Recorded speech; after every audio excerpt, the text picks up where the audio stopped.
Good morning and welcome to the Sabi Sands, to Djuma and Arathusa Game Reserve. It is a beautiful, beautiful day and we are looking forward to whatever we may be able to find this morning. Now, we've started off by following up on some wild dog tracks. For those of you who didn't watch yesterday's afternoon drive, Mark luckily found 3 different wild dog that kind of joined up together briefly last night. There could have been more members of that pack that we simply didn't see, or Mark didn't see before they may have all rejoined and gone to bed last night. But we did find some tracks this morning just behind us on the main access road, and we assumed that they would take this road here, Aubrey's Road, but there hasn't been any sign of their tracks here. We can just see further back on the main road there was a lot of up and down and greeting, it appeared. So they would have been waking up, a ritualistic greeting that they would have given one another and then headed off. Now, they could have headed off in any direction, and we are hoping that they would have taken this road. So we're just going to check a little bit further down here. So far, there haven't been any tracks. So they could have simply decided to head off through the bush, which they do sometimes do.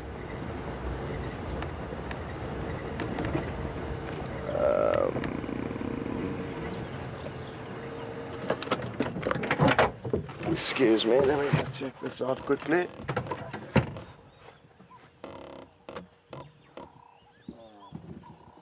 Interesting. So now we have some leopard tracks heading towards where the wild dog were.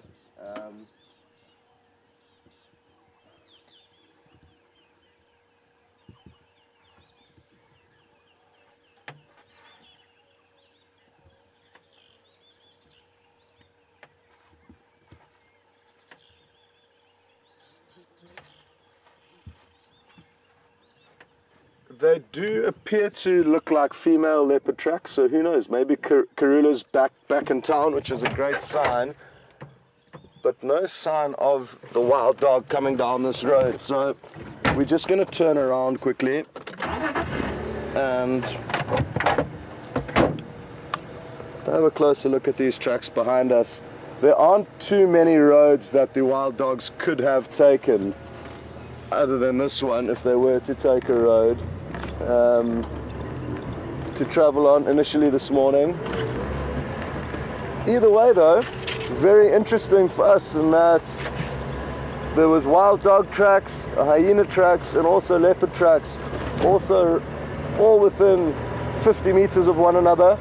So there could have been some interesting predator interaction that we missed out on in the earlier hours of this morning.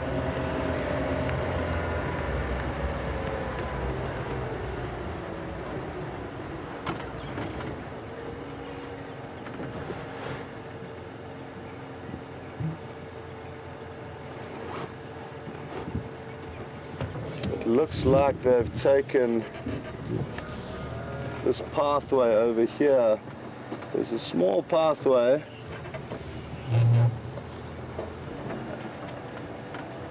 and there's also the leopard tracks here. So leopard and wild dog tracks right next to one another. What I'm going to try and do is actually reverse to show you, because it would be nice to see.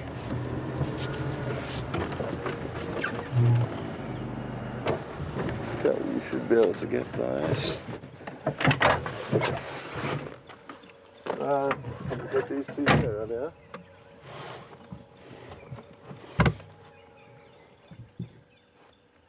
So over here we have the leopard tracks.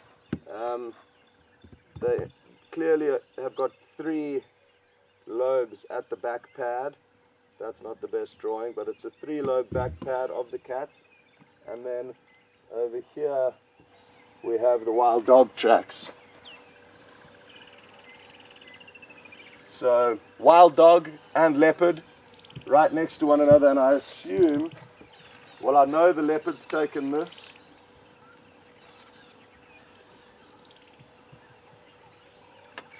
The leopard did take that pathway, and I think the wild dog's potentially as well too. So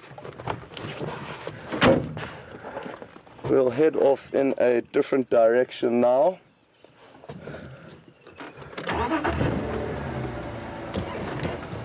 Good prospects for this morning, folks. The one tricky thing with wild dogs is that they do move incredibly large distances in very short spaces of time. So even if we knew where they were sleeping last night, they probably got up at 4 o'clock this morning when it's still a little bit dark, which gives them a 2-hour head start on us. And now in 2 hours, wild dog could comfortably move 5, 6, 7, 8, 9, 10 miles. I mean, huge distances in search of prey, and then once they do find prey, they chase them down relentlessly until often their prey completely tires out and is exhausted, and then the wild dog can take them down.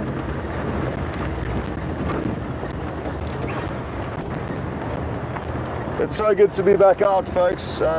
We've had a few issues with the vehicle, so a few days neither myself or Mark were out, so now we are taking turns, which is better than nothing, but still a bit frustrating being out here and not being able to explore.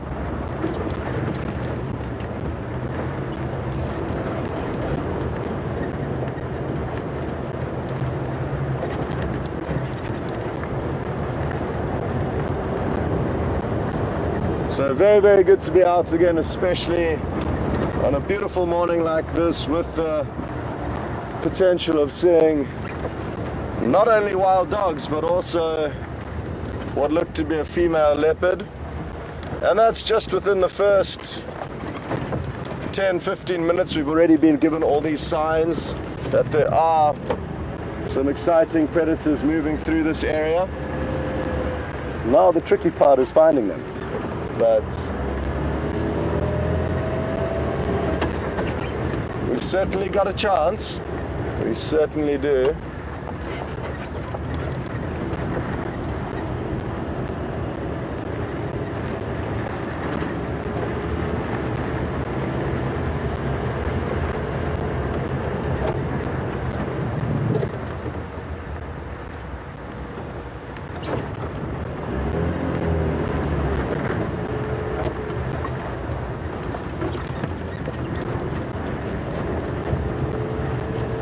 Doesn't sound like any of the other game drive vehicles are out yet, but as soon as they get out, I will both give them an update on what we've seen, and then shortly after they've started being out for a while, they will also start providing us with updates as to what tracks they may come across or any interesting intel that may provide us with useful guidance as to where to go.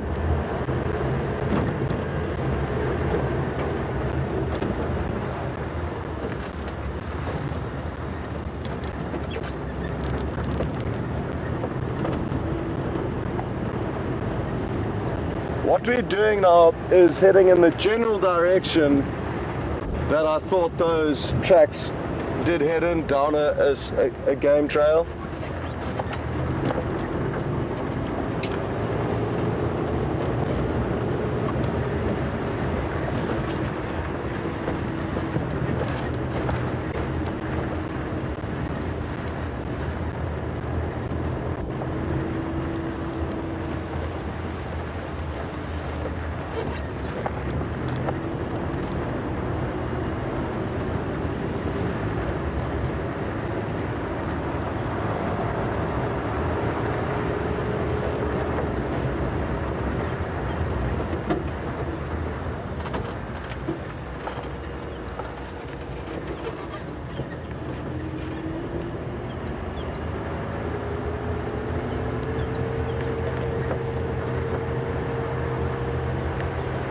Folks, I am just going to give a quick radio update to Tex and one of the other guides who's just got out.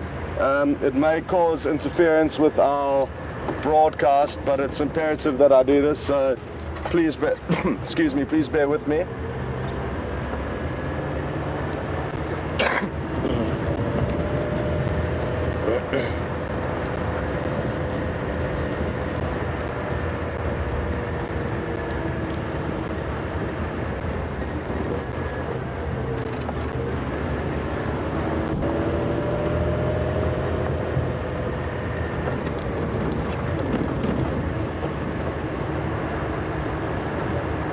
Morning Texan, Scott here. There were tracks of Madansh around Aubrey's Vuyatela access.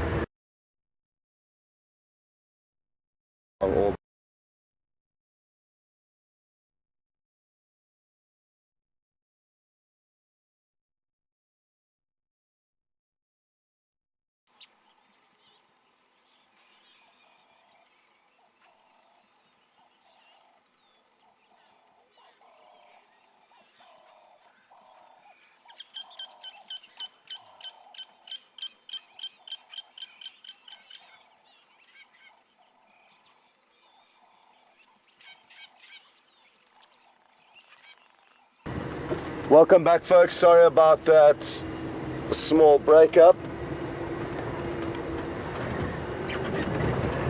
I'm not sure when the broadcast did cut out, folks, but we are still in pursuit of these wild dogs and also leopard, both tracks of which we're heading in the same direction. Hard to tell exactly which animal moved in this direction first, but we are certainly in an area where we could come around any corner and find leopard or wild dog.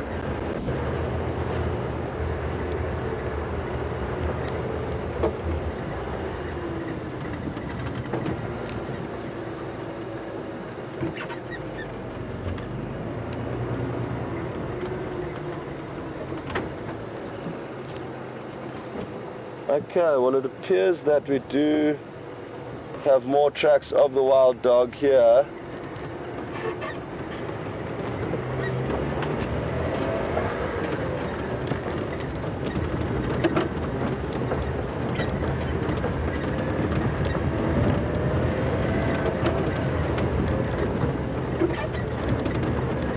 Okay. There's a little road junction not far in front of us, and I'm hoping, try and get onto that little bird there. Beautiful little bird here, folks, that we'll just enjoy for a few Oh, it should fly back to that termite mound or into the general area there. Oh, look, there's a blue wax-bill on the termite mound. Stay on that termite mound there, and I'm hoping that what looked like a cinnamon-breasted bunting, which was the first bird we saw, would come back, but it's fine.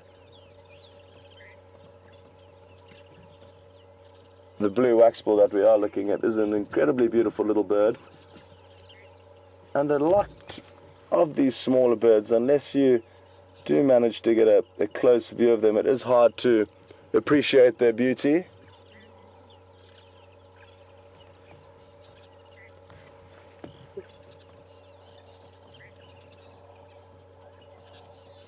I'm just trying to establish exactly what it is feeding on.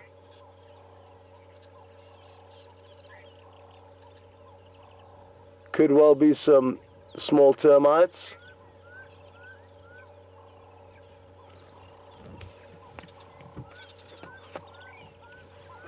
Okay.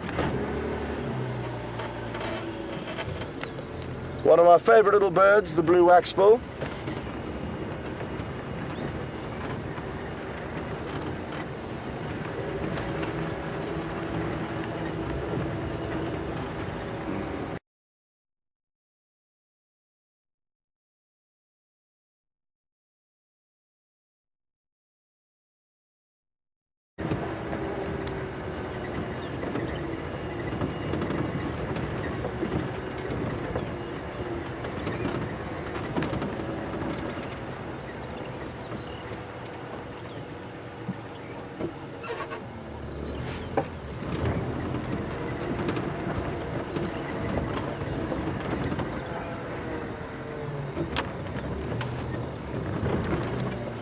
Okay, well, no sign of them heading down this road, so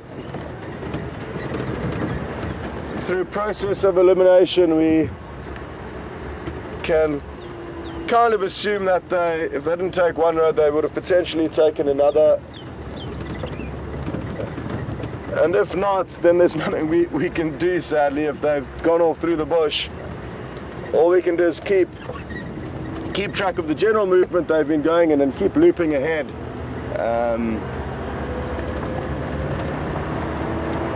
And that's what does make it exciting and what does make it difficult for us to sometimes locate animals. There's large tracts of land between roads and the road networks, and often in these big tracts of land or blocks of land, bless you Jason,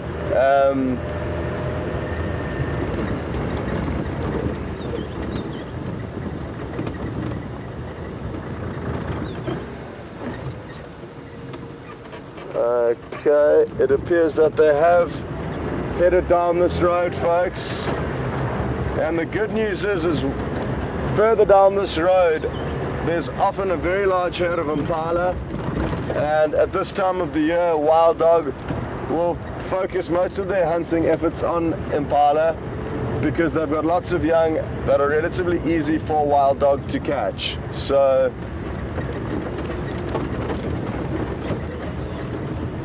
possibly they've already chased these impala away, or possibly we will see them in action hunting.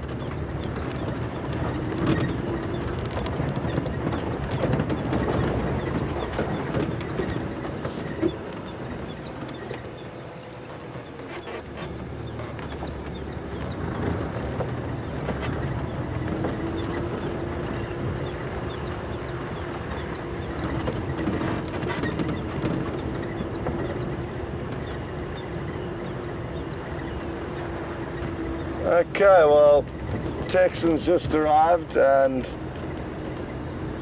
good for you guys to see how we do work together. He has just approached this road from a different angle.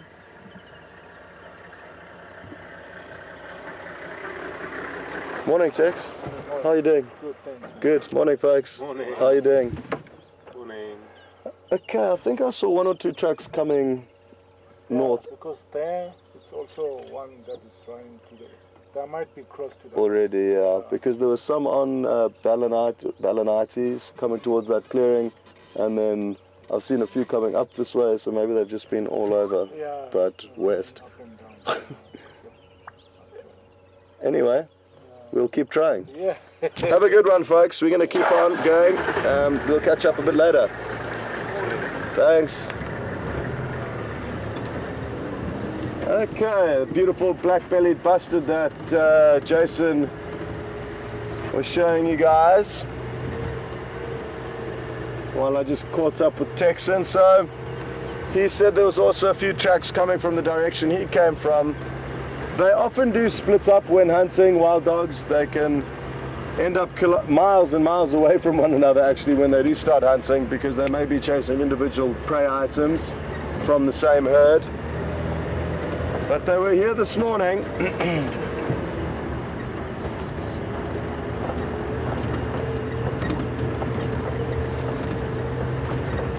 Well, now that the initial excitement of the leopard and wild dog tracks has subsided to a degree, now that we've established that they could well have already crossed out of our property. We are quite close to our boundary here. But we can just slow things down a notch and see what happens next.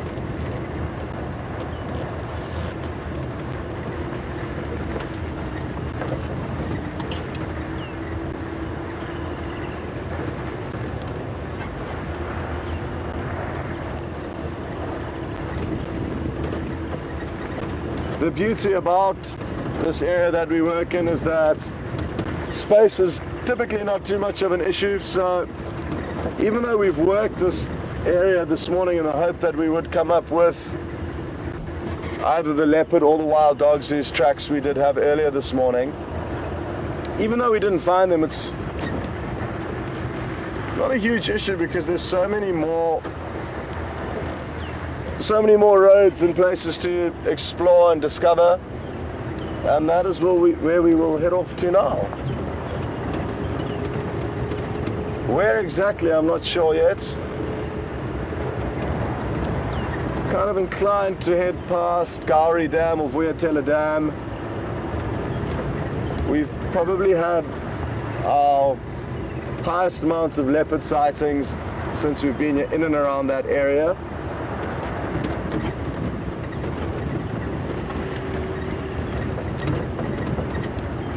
And if we make it there and we don't find anything, then we can simply choose another spot to go and explore. Oh. That bird that you can see flying away that Romeo did a very good job to find. And now you see that was a drongo that chased it, and the reason why it chased it, either a drongo or a starling, was because that was a cuckoo that was perched very close in perfect morning sunlight until we stopped, and then it took off. But cuckoos are parasitic birds, so they will lay their eggs in other birds' nests and therefore are not tolerated welcomingly amongst the bird community. And that's why, as it landed in that next knobthorn tree, it looked like a fork-tailed drongo came down to chase it away. But it was either an African cuckoo or a common cuckoo, very difficult to distinguish between the two.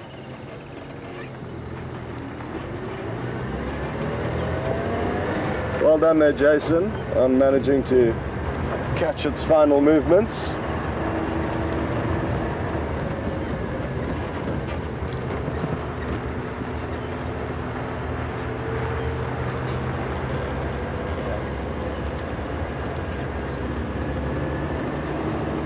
So Jason is on camera this morning, folks. I apologize, I forgot to introduce him this morning. So it's Jason on camera, and Alex is in control. And Viam and Mark have the day off.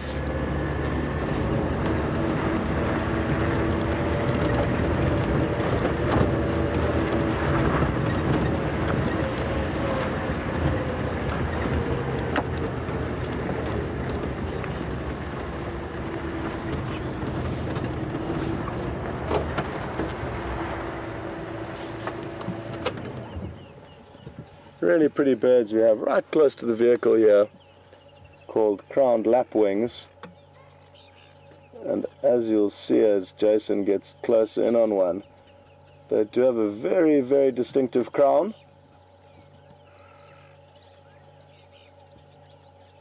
Beautiful. And they could well be nesting not far from here. They do nest on the ground. Literally their eggs will be laid just on the sand, no nest structure whatsoever. And you may think that this may be risky and dangerous, and it is, but their eggs are so well camouflaged that unless something stands on them, it's highly unlikely that anything will find them.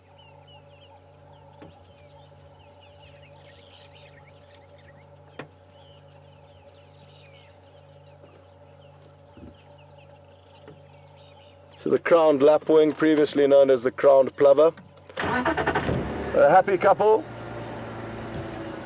that are all out nesting. If we did come close to their nest, what they can often do is pretend that they've got a broken wing or some kind of injury and hobble away, hopefully diverting your attention away from whatever you were doing around their nest sites.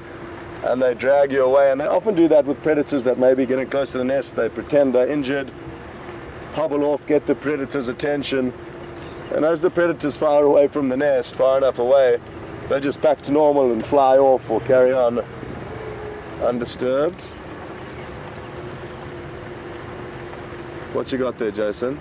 Straight away. Okay. Straight away.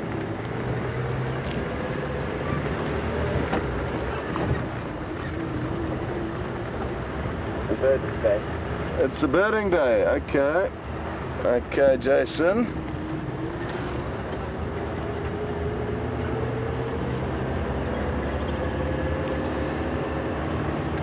So this is the main access road that we drive along every morning to get into Djuma, and it is the same road where we found the wild dog tracks. There was initially elephant tracks, which are still here.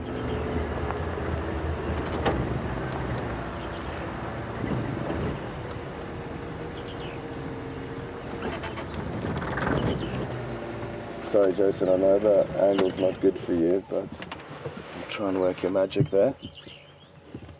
Just got some beautiful animals, folks, that I've personally not been able to show you, and this is a wonderful opportunity. What we have here are some dwarf mongoose. Now there's 3 that we can see, 2 on the bottom left and 1 on the top, and as you can see they are just waking up, enjoying the sunshine. They would have slept in this termite mound that you can see them lying on now, and it's an old abandoned termite mound that they have now come in and excavated. There's a 4th one now on the bottom right of the screen coming out of a small hole in the termite mound. Oh, this is beautiful. They're popping up out of everywhere, and they'll be inquisitive just to examine what is going on here.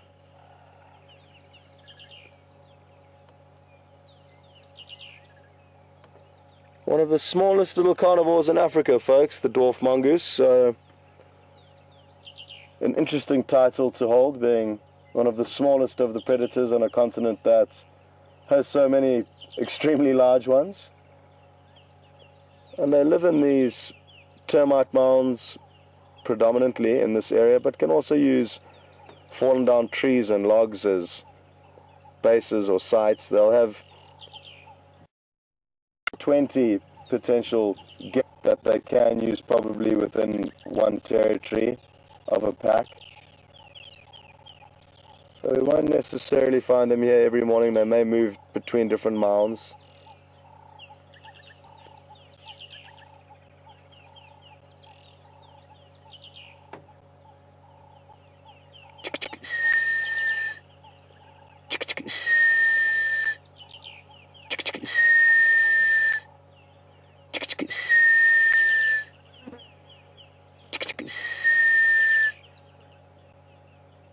You can see how 1 or 2 just kind of increased their attention or alertness a little bit when I made that noise, and it's my imitation of their alarm call. It's certainly not a good one, but that is why their ears did prick up very slightly.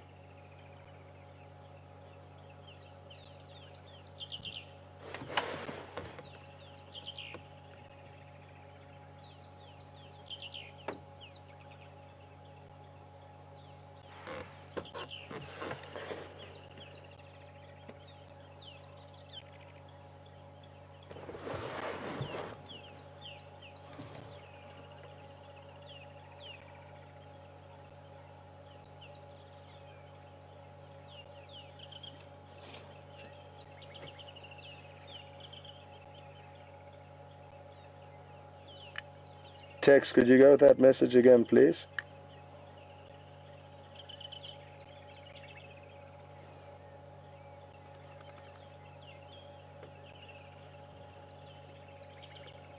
Confirm they're at the gate now.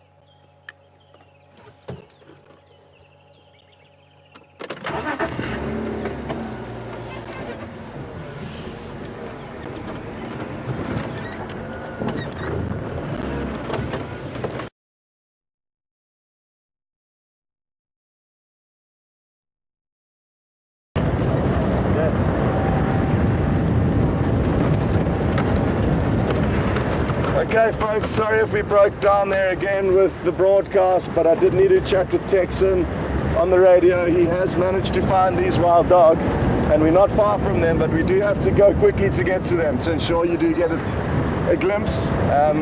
Like I said earlier, they don't hang around, so we do have to move quickly.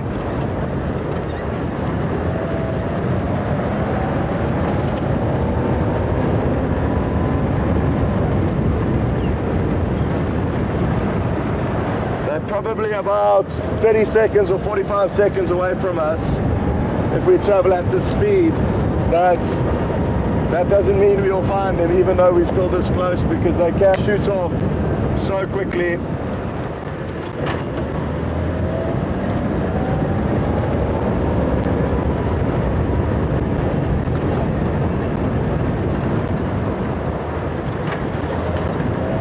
They are also close to a boundary where we cannot go, which means if they do go, we just have to wave goodbye.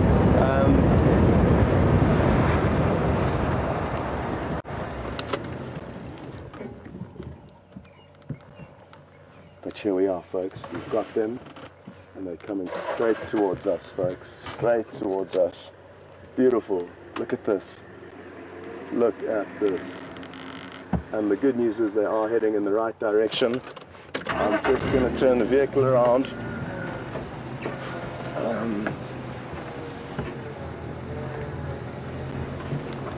Well done, guys. Awesome. Okay, folks, well, we've just hit the jackpot here. So, well done to Texan for finding them.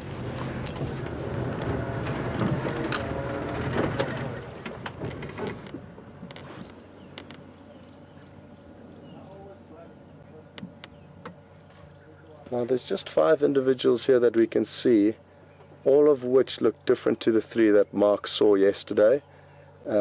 They could well be part of the same pack, but hard for me to tell because I haven't spent enough time viewing them, and this is actually the first time I have seen wild dogs since I've been here. So a very special morning for me, and they are doing all of the right things for us. They're heading in the right direction and just allowing us to look at them right now, which is great.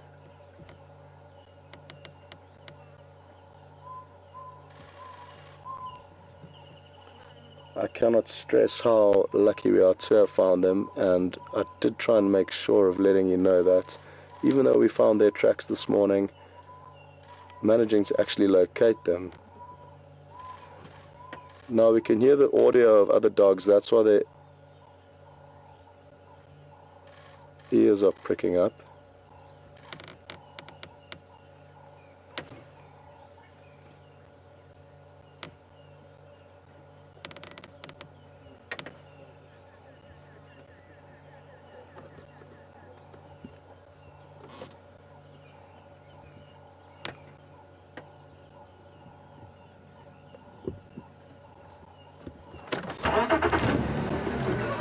Okay, now to try and stay with them as they move through this thicker vegetation, what I'm thinking is going to be our best bet is to actually loop ahead of them as much as we can, but it isn't going to be easy, folks.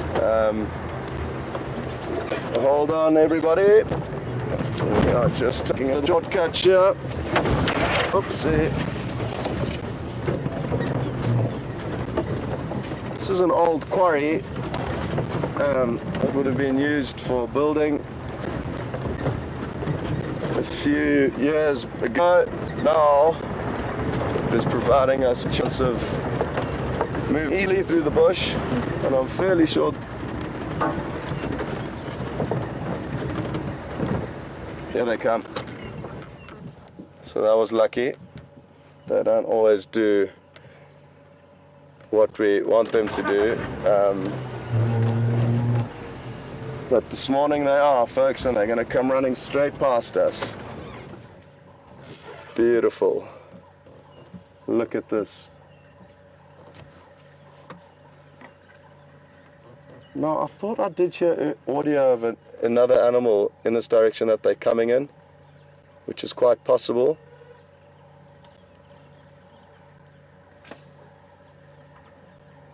They're coming right up to us here, folks, running straight past the vehicle. This is incredible.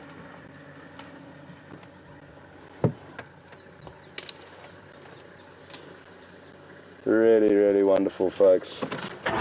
Again, we are quite close to another one of our boundaries here, but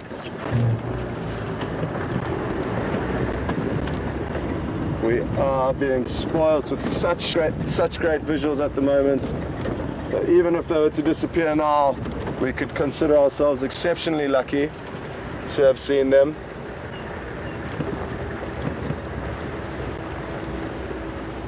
A very characteristic smell, wild dogs, and I've just got a big whiff of it, and it's so good to have my nostrils filled with that wild dog scent again. It's unmistakable.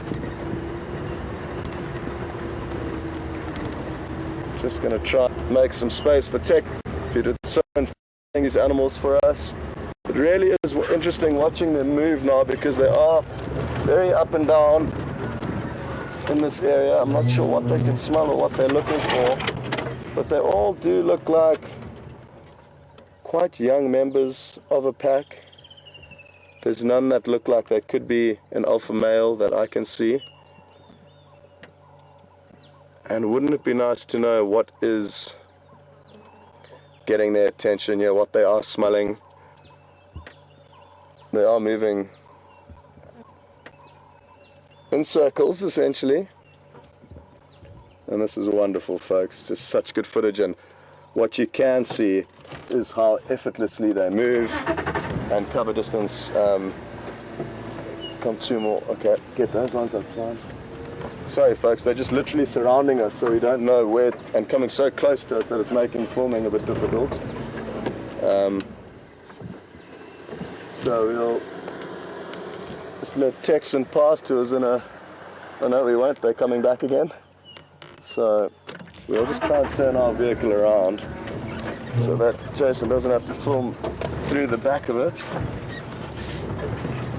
But they are moving in circles, folks, which for us is actually a good filming goal, but it means they're not running away from us. When they do, stay with them. Okay. Just now off in a westerly direction, which is good for us. Just going to the road here, folks. It's always a bit of a gamble trying to predict what these animals may do, especially when they're on a mood like these ones are now. But thankfully, it's fairly open. So to travel in that way, Jason can zoom in and pan them when they get the opportunity, which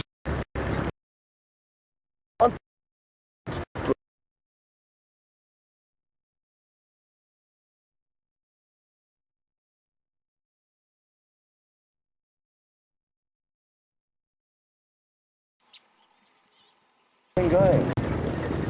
That was awesome. I don't know which road to take. Hold on, folks. They've just come back onto. See, they did cross away from us, but one just came flying past us, and I couldn't actually see what it was chasing. This is a second. First individual, but that animal was flying like a rocket. It's hard not to be excited in these situations, so do bear with me. We literally thought they had gone, they crossed over our boundary, and sorry about the hiccups, but then as I thought, okay, well it's time to move left, we just saw one individual rocketing past us, which was really incredible to see. And let's see if the rest of the pack don't follow. One member did follow, but they can bombshell if they did come across a herd of impala. They may have all chased one individual, each individually chased a different individual in different ways. They don't always hunt as cooperatively and planned as people may assume they do.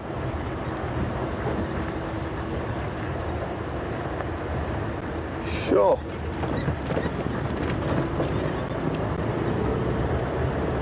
If we don't have any luck in the next few meters, I'm going to be inclined to want to turn around.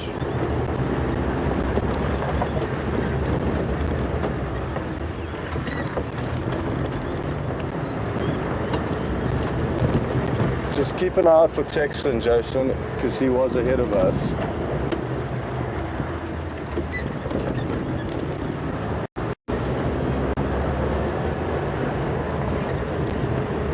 Okay, I think it's probably going to be our best bet to turn around. Let's go a little bit further.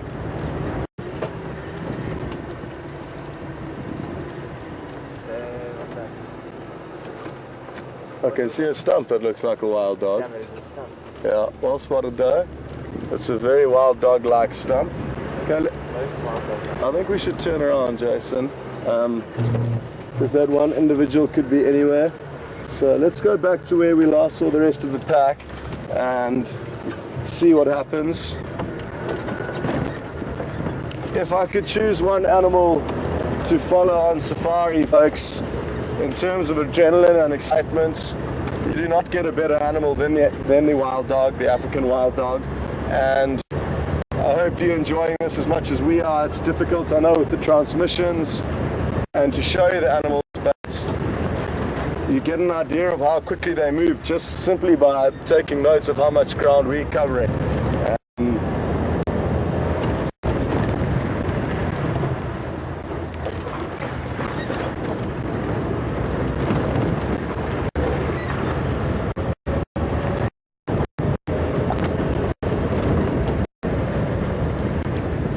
I'm fairly confident we will find other members of the pack milling about, just simply waiting for the individual that rocketed past us.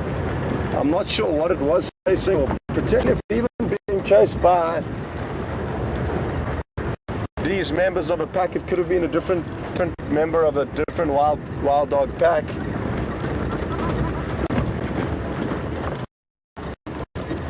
Yeah, there's one down there in the shade. That's good. We'll go and stay with that one and see what happens thereafter.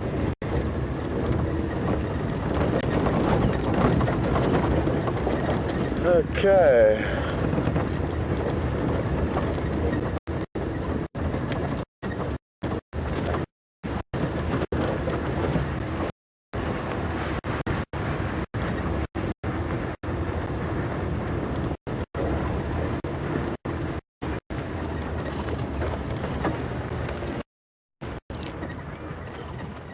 Okay.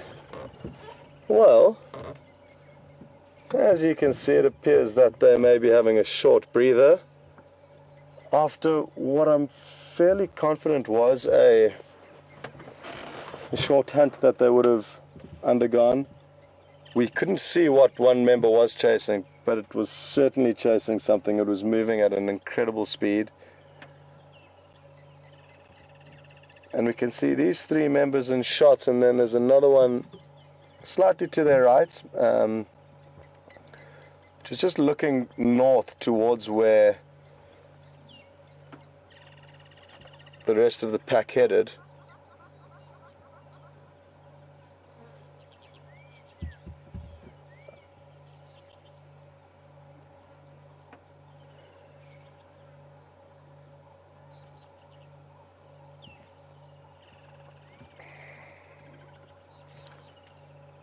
Now again, it's something worth bearing in mind that they've probably been awake for close on 3 hours now, during which period they would have been moving almost constantly as a calculated guess. So 3 hours of constant movement, they would have covered many miles and deserve a short break that we can see them enjoying now. It is also getting very hot.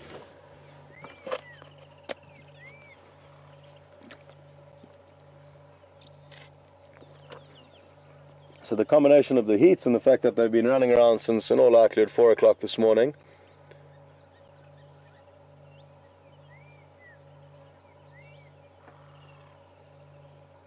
is the reason why they are having a short break here.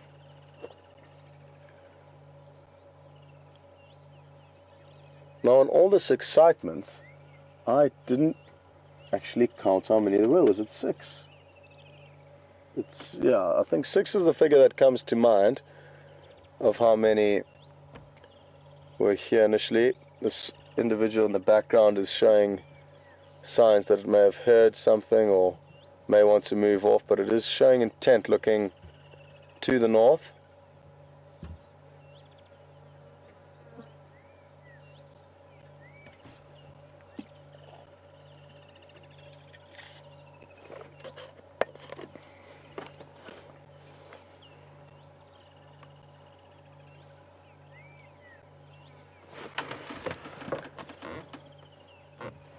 I'm fairly convinced that the individual that rocketed past us in a southerly direction earlier will come back to this area where we find ourselves now to rejoin, unless it has already managed to rejoin. Or the third potential variable is that it was a member of another pack simply wanting to get out of here before it got itself into trouble with these individuals. Now, I find that unlikely, but it is a potential theory. There's been a lot of wild dog movements in this area, and from as far as I'm aware, it sounds like 3 or 4 different packs that are kind of all overlapping on one another's home ranges. They don't have strict territories like lion and leopard do, or as strict as lion and leopard, should I say, rather than the fact that lions and leopards have got very strict. They're all relatively loose, I think. It's not cast in stone, a set territory like it would be for us with an exact fence line. There's a few more grey areas with animal territories, but with wild dogs, they've got home ranges, and they can be huge. They don't necessarily have set demarcated territories, and the reason for this is because they do cover such large distances.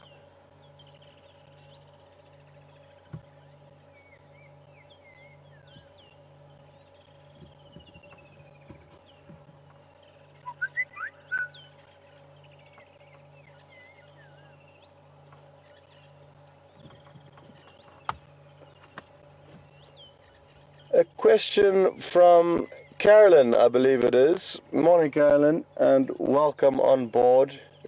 Very lucky morning to be sharing with one another here.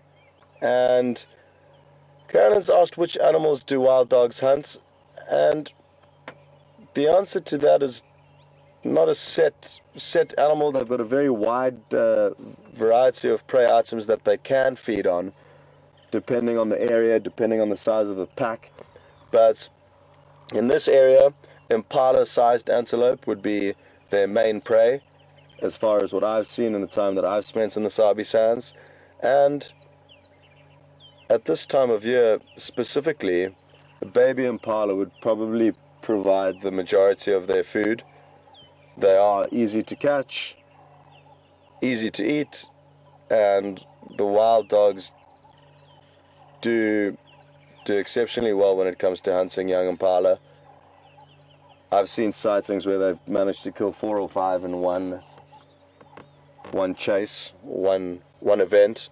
So they do have a wide variety of prey, but what needs to be understood about wild dog and their prey is that they often run their prey down to a point of exhaustion. Not always, but often the prey are really, really tired by the time the wild dog do bundle them over and then start feeding on them. Now, even though they are quite small animals, the wild dogs, due to the fact that their prey is so tired and exhausted by the time they do get brought down, they can't put up much of a fight, and therefore this allows these dogs, which are relatively small predators, to then often disembowel and tear their prey apart alive. They don't suffocate their prey. Very often it's more of a tearing and ripping affair, so not easy to watch wild dogs hunting once they have caught something, because it is often quite a gruesome affair. I think the other dog could be coming back. I can just see them all facing to the south.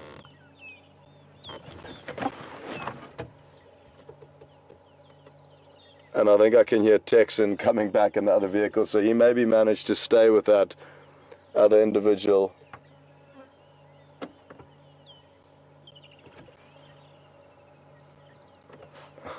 Let's see if we can just change our angle here in case we do get the other individual coming back.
This could well be the end of their morning activities. They may get up and move a few hundred meters or keep shifting around to find shade.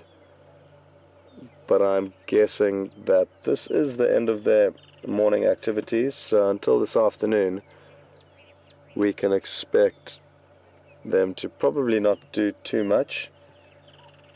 We will stay here for a few more minutes though, certainly, and enjoy watching them. Because like I say, they are exceptionally hard animals to find. They're highly endangered, and since I've been here, which is just over a month now, this is the first time I've seen them, so that hopefully puts things into perspective for you guys, and will also help you understand why I left the dwarf mongoose in such a hurry earlier when I heard that Texan had found them.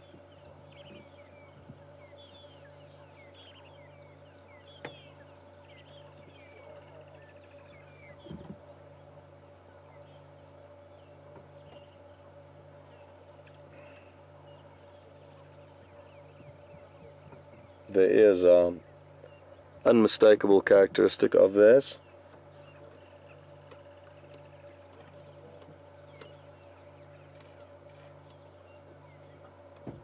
And you'll notice they do swivel those large ears around from side to side. I think now mainly to get rid of flies, but they are also used to rejoin with other pack members when they do bombshell in different directions when hunting. Those huge ears certainly will help in them relocating the rest of the pack through their vocalizations, or simply from general audio of whatever they may hear that could help lead them back to pack members. So an integral part of their lifestyle are these ears that allow them to relocate one another. They don't use them for hunting as much as you would think potentially, so it's not a adaptation for hunting, but like I say, for relocating pack members. And potentially another theory would be to pick up the audio of any potential predators like lion that may be sneaking up on them.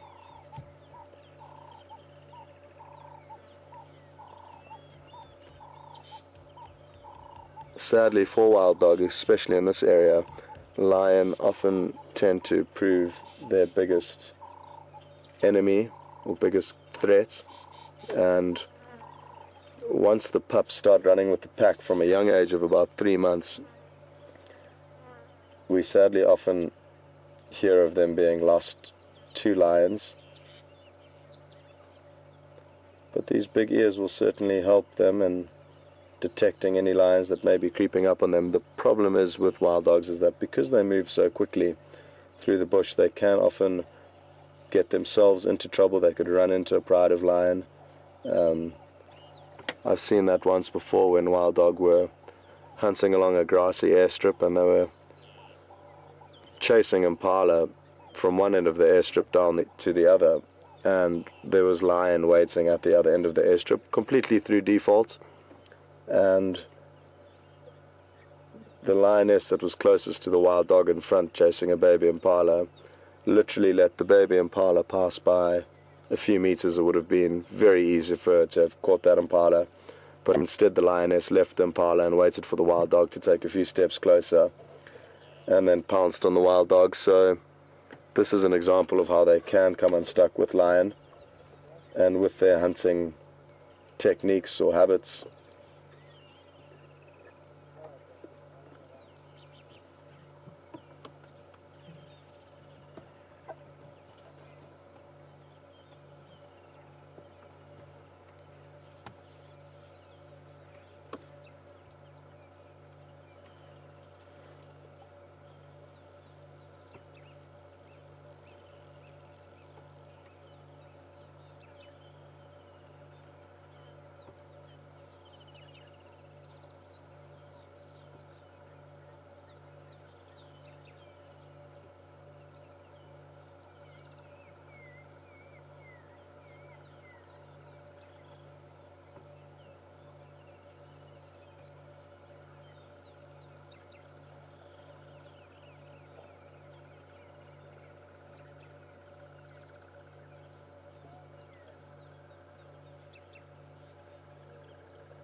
Now it would be interesting to know where the other pack members are. We can see these three lying here, and we know for certain there's another one not far from them, but where the other two are, if my memory was correct and that there were 6 initially, means that there are 2 missing, but again they could be nearby under any one of these shady bushes.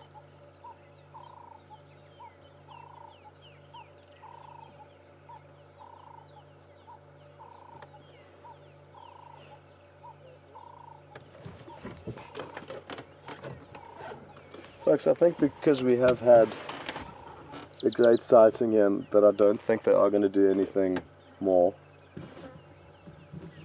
It would be nice for us to make space and allow some other game vehicles into the sighting, of which I know there are a lot on the way, now that it's been established that they aren't going to be going anywhere and they are going to be lying up here.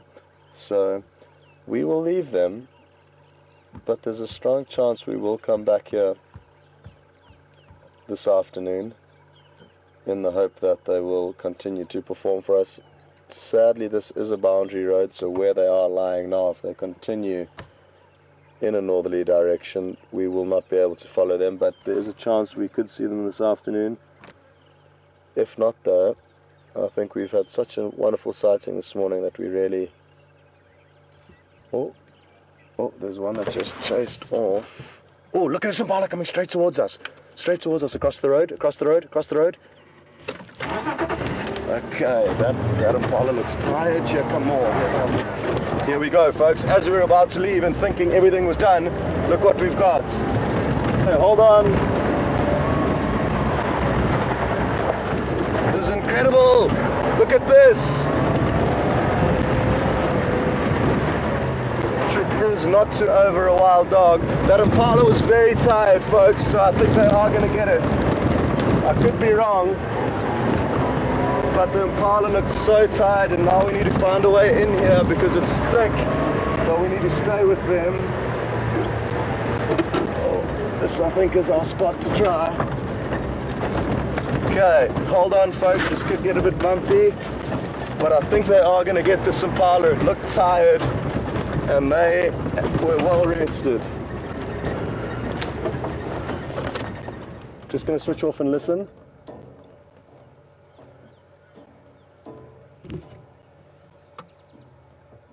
Okay. Can't share anything. We will just keep creeping through. And then hopefully some pop. I did have a vision of them not very long ago. Still heading towards where we are.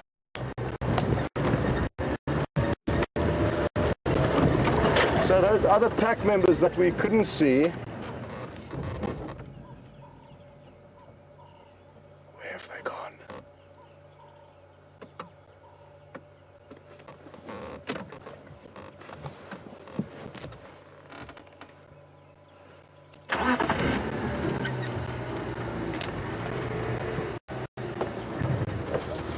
Are they coming? One over there waiting.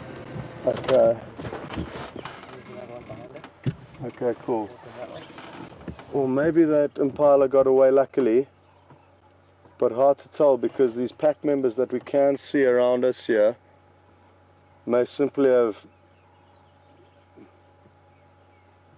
been left out or left behind in the hunt, and now they are stopping and listening. And by us stopping and listening and watching them, if the other pack members did manage to take down an impala, these individuals that are lagging behind will lead us to it.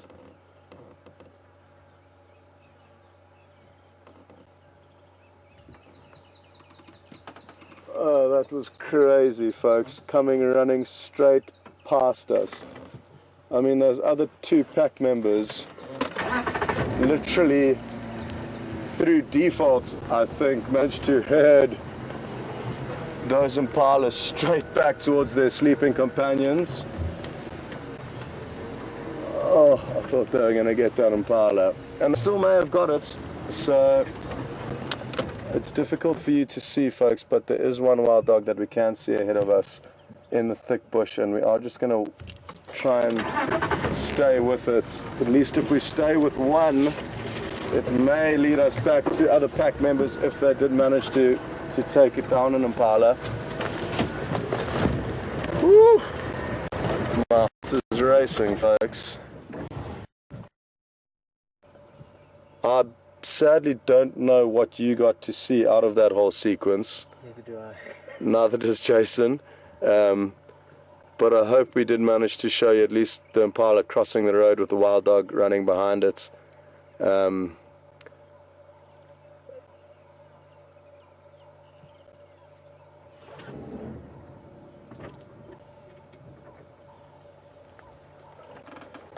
Okay, wonderful. Thank you. I've just got an update from Alex.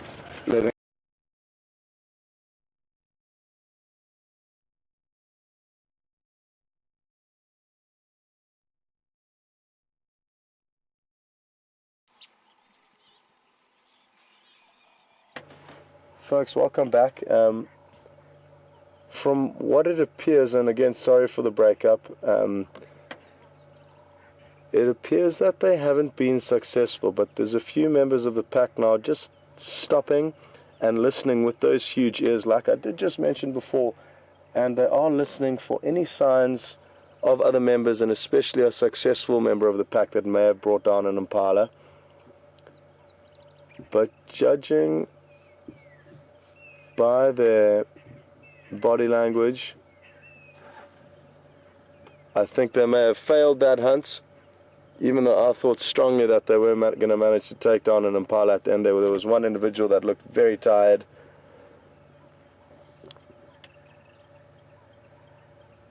But it appears that they haven't had any luck this morning. I am in a tricky place to show you better views of this animal, so I apologize for that. And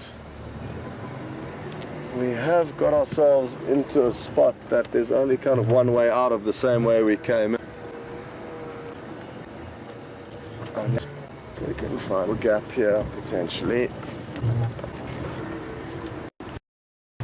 That'll work. So we can see one individual looking out to the east, and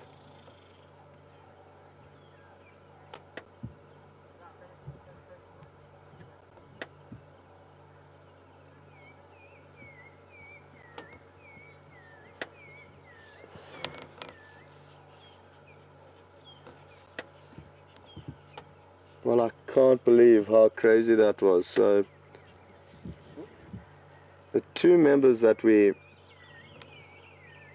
were wondering about their whereabouts were obviously still off looking for potential food, and they managed to find some impala that, again, through default, folks, there's no ways they would have been able to herd them towards where the rest of the pack were lying up. But literally, where those other 4 pack members were having a little snooze, the impala came running past, and then we did our utmost best to try and keep up with them, but it is difficult to keep up with these animals, especially when they've got an impala in their targets, and through vegetation like this, we're lucky to even have managed to keep up with them to this point. So again, our luck continues, and just a great reminder to everyone, including myself, that by spending time in sightings, you get rewarded and you get lucky. And also to make space for other game viewers that would like to come and view these animals. The dominant gene of this area that causes them to have exceptionally white tails, but there's no specific reason that I know of for them to have these white tails, and it does vary between different wild dogs in different parts of Africa. So there's no set reason for that, Genevieve, but it is a good observation.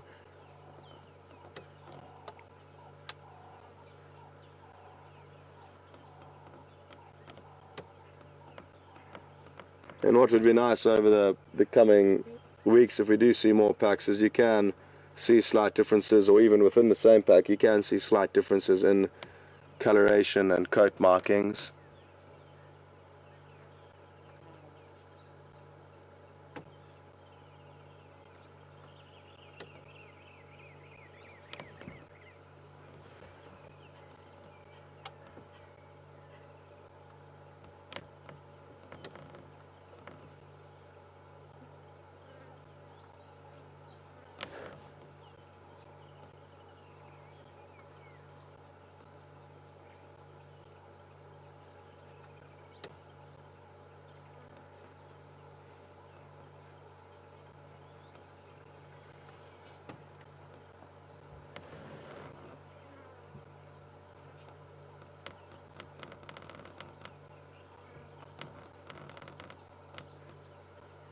It's hard to believe that we were sitting in a situation similar to this a few minutes ago, before the chaos ensued. And like I said earlier this morning, if I could choose one animal to follow in Africa for pure adrenaline and excitement, it would be these animals when they're hunting.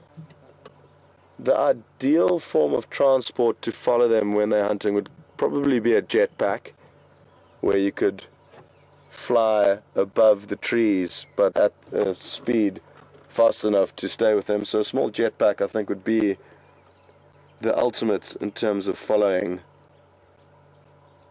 wild dogs hunting, but sadly jetpacks haven't got to that stage of development yet. And even when they do, I'm not sure how happy the wild dog would be with a human dangling above them with a jetpack on, but it is literally the only thing that would guarantee you being able to stay with these animals because of the incredible speeds that's. So let's see a slightly different angle here.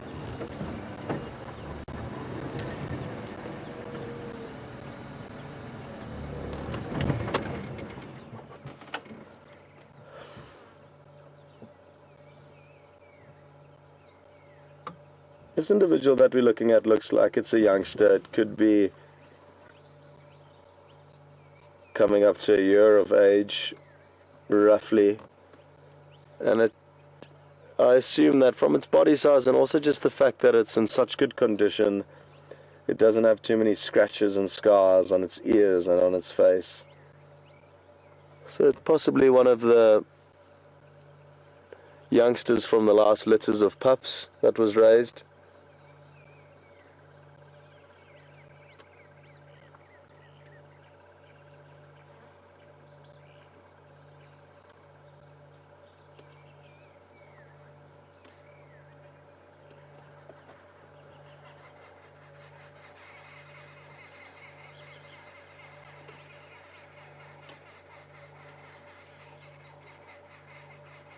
Some arrow-marked babblers babbling away.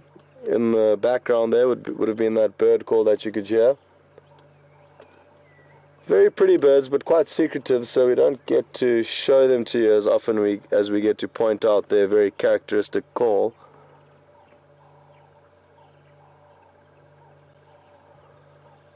The good news about this, folks, is, or this last movement that the wild dogs did make, is that they moved off the boundary road, not very far,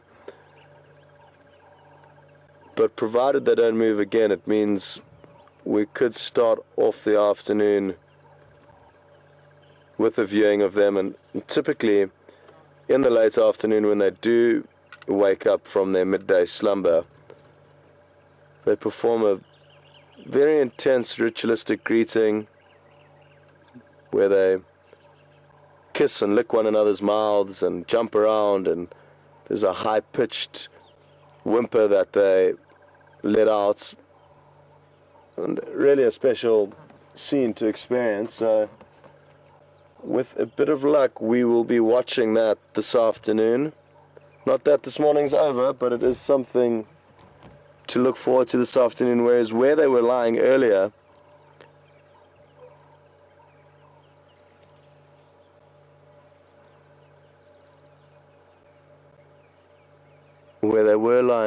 was on the boundary and not the ideal place for us to try and re-establish a sighting this afternoon.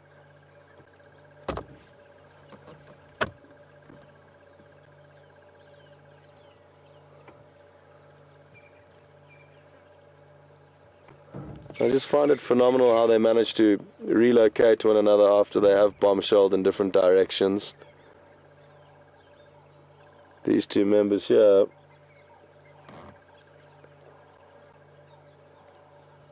are just sitting patiently, knowing that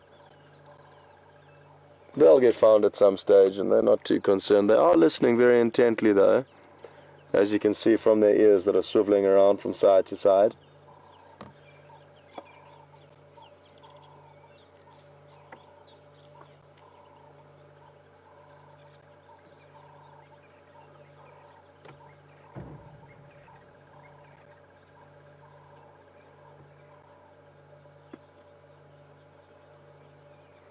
Phew, it's hot. I'm very jealous of them being in the shade. Myself and Jason aren't in the shade, and we are panting at an equal rate to the animal you are viewing.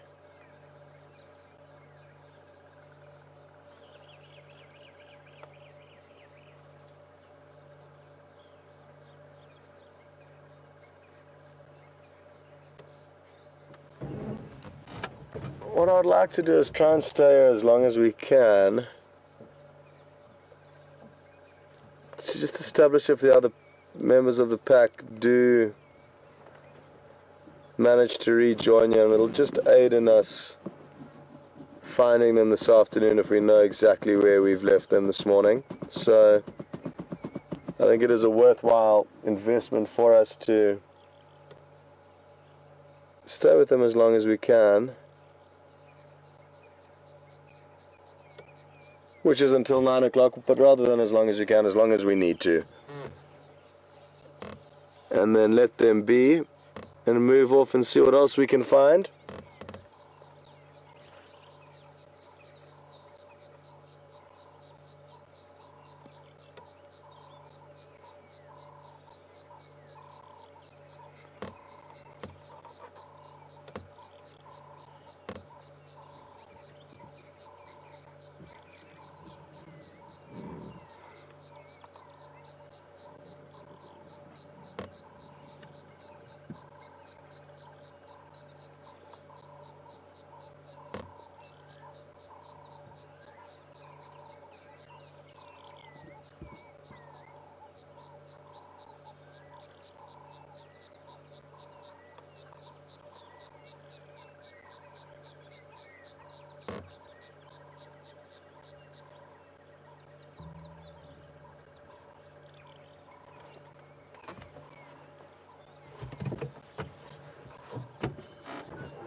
So Jason just asked me to roll forward a bit, folks, so that's what I did, and that's the shot you got. So we're just going to go back to where we need to go.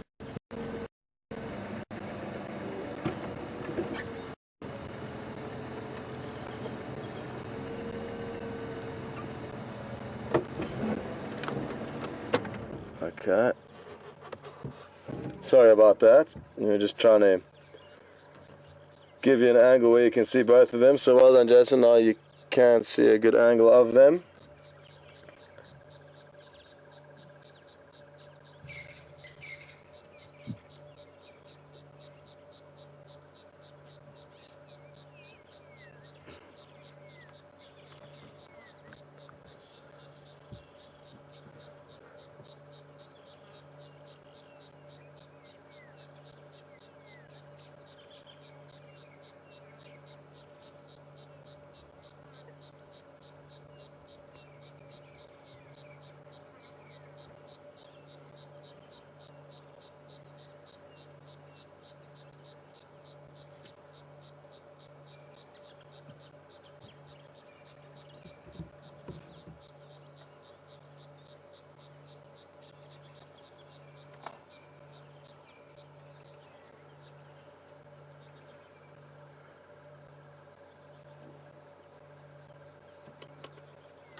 Okay. Well,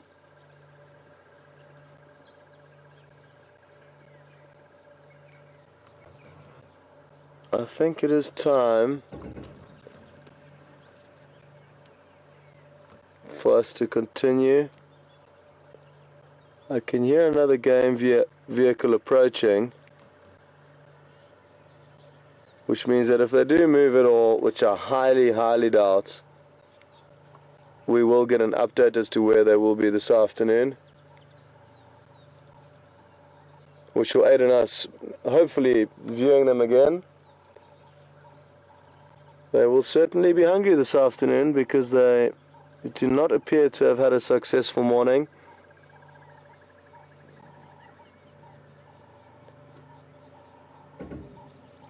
And in terms of strike rate, they are a very station on Sandy Patch. Come in.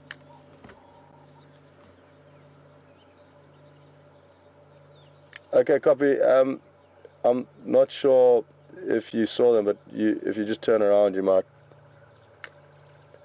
Yeah, if you just head back, and then I'll call you in. You've gone past.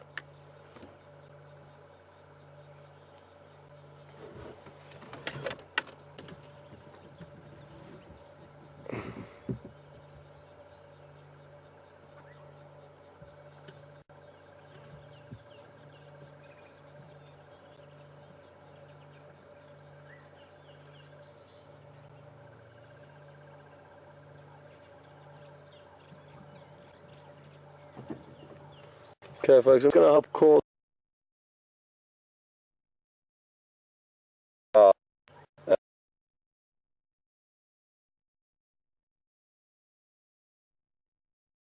Because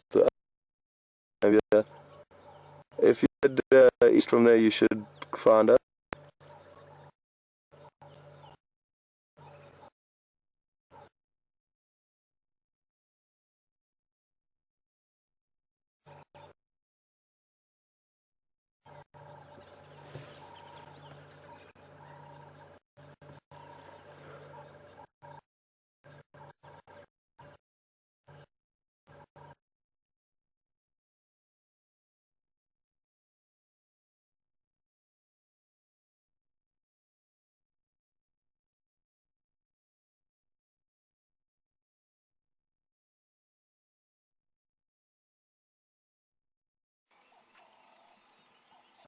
Sorry for the breakup in signal. But I don't think they're going to go too far from where we are now, and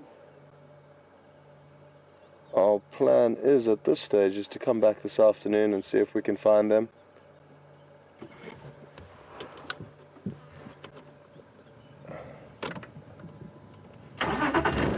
Good. Now, how did we get you in the first place? Very thick in here. You can take some. We somehow managed to turn.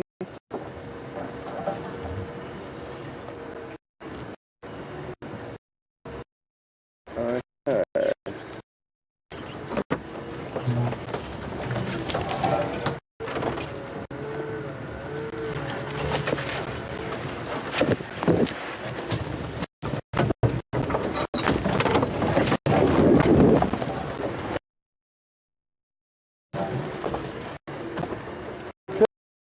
Everything that belongs to us here? Yeah. Sure, it is so hot this morning, folks.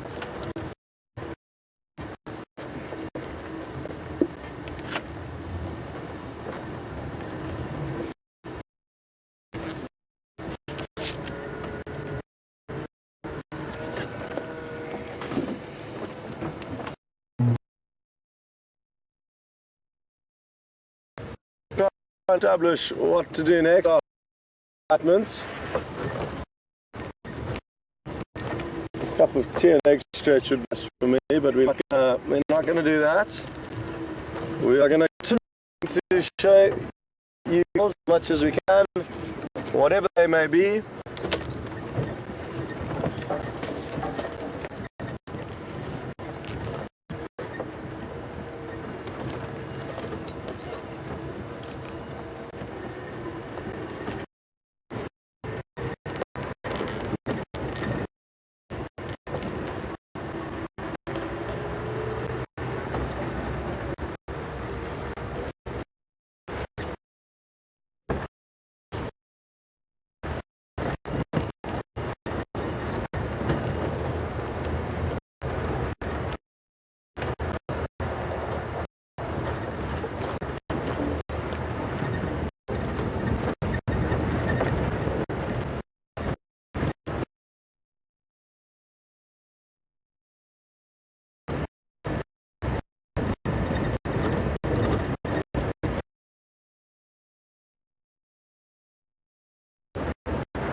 Hello everyone.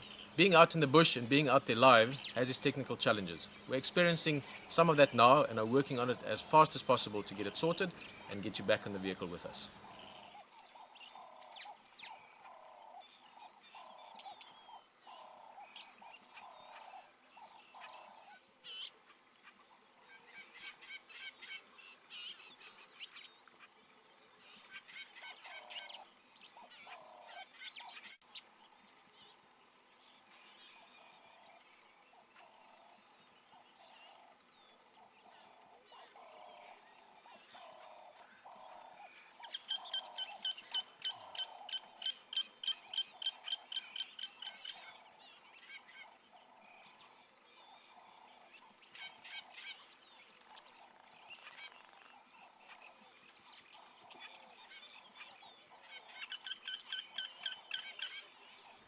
Hello everyone.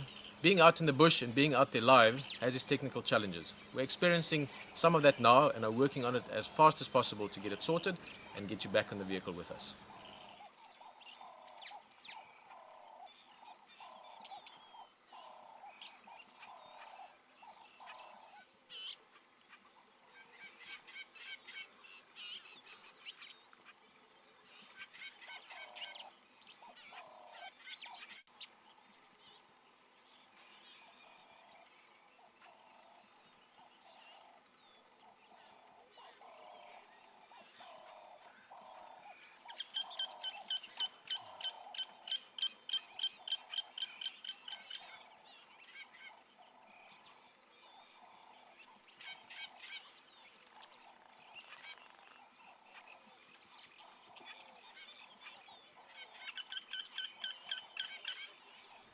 Hello everyone. Being out in the bush and being out there live has its technical challenges. We're experiencing some of that now and are working on it as fast as possible to get it sorted and get you back on the vehicle with us.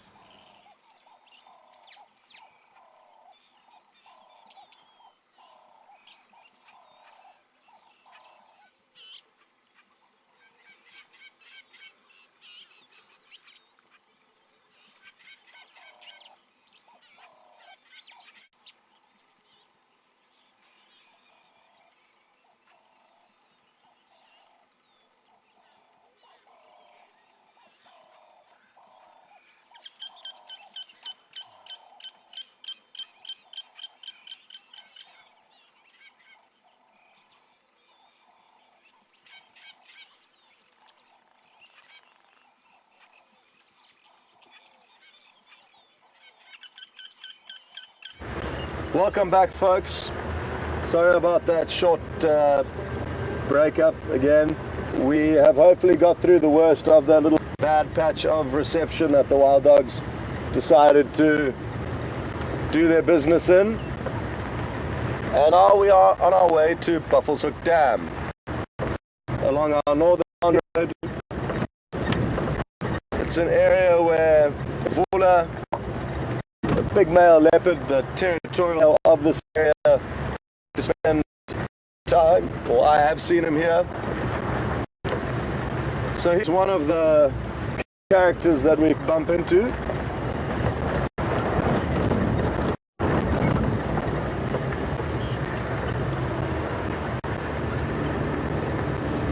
Such a privilege to be able to see these animals, folks. They really are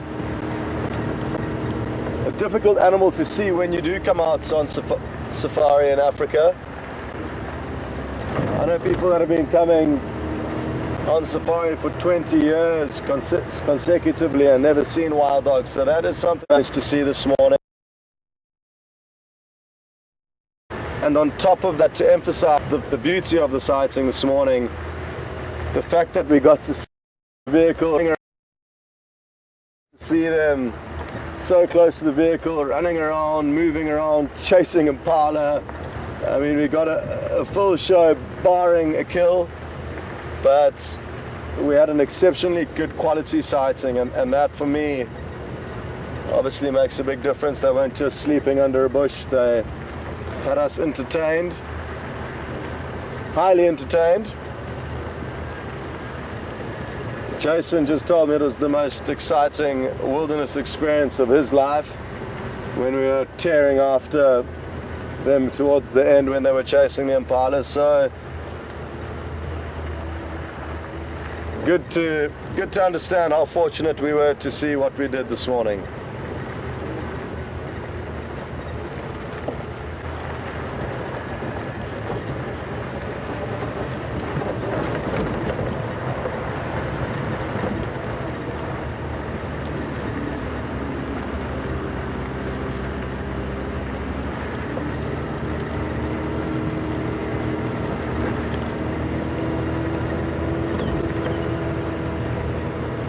I have just got a report on the radio now. Another vehicle did find the other 4 members of the pack, and they appeared to be heading back towards where we left those 2 individuals lying down.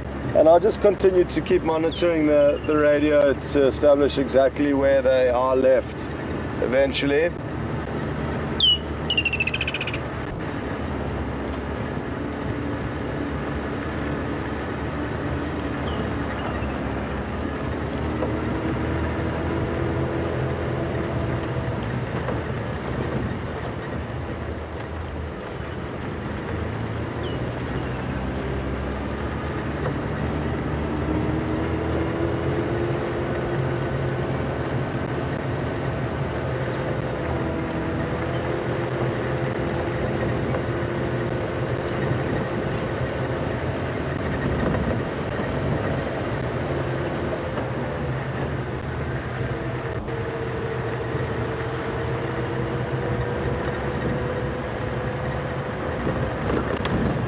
Thanks very much for the questions that did come through, folks.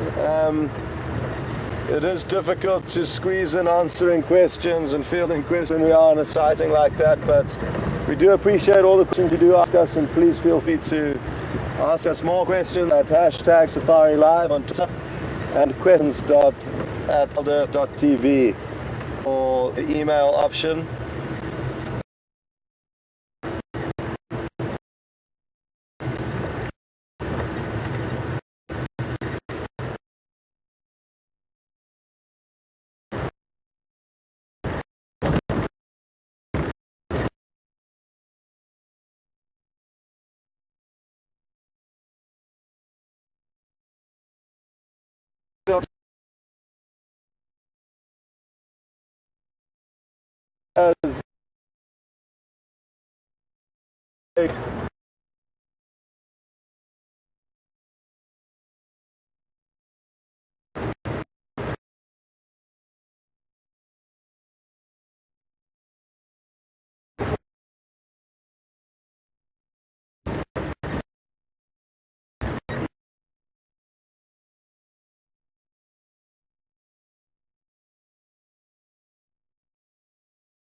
As stress. Sorry for these breakups in transmission, but it is what it is, and you didn't miss out anything.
Some hippo tracks heading on this, so likelihood the members of the hippos live at Buffalo's Dam, not far away from us. They would have returned to the dam in the early hours of this morning after a night out of grazing.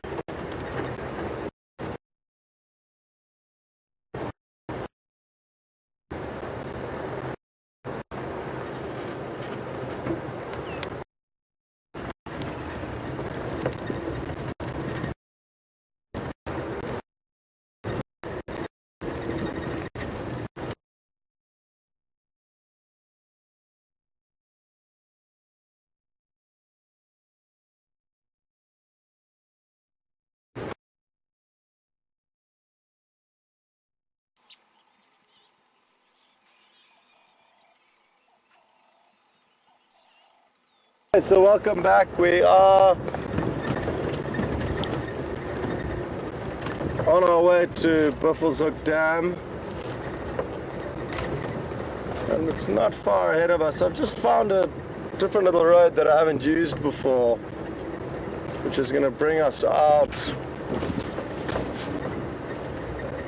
to a different area of Buffalo's Hook Dam that we're used to arriving at. So it'll just be nice to see a different view.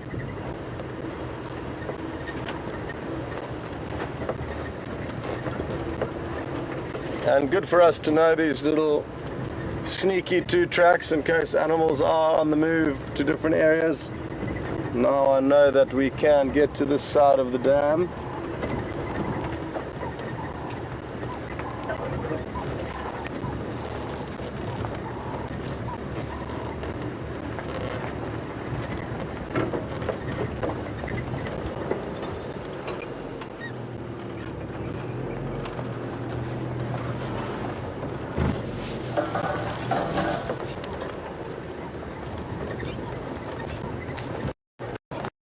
Sadly, what I've learned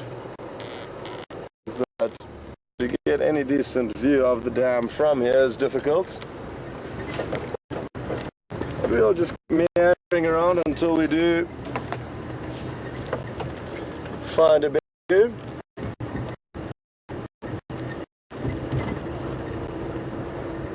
Just able to cross the river to this dam.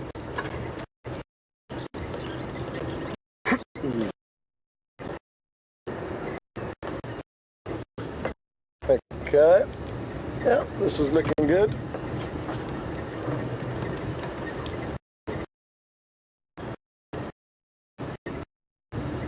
This is a hippo trail. That is the main pathway that we're kind of driving along. Main track. View of the water every evening.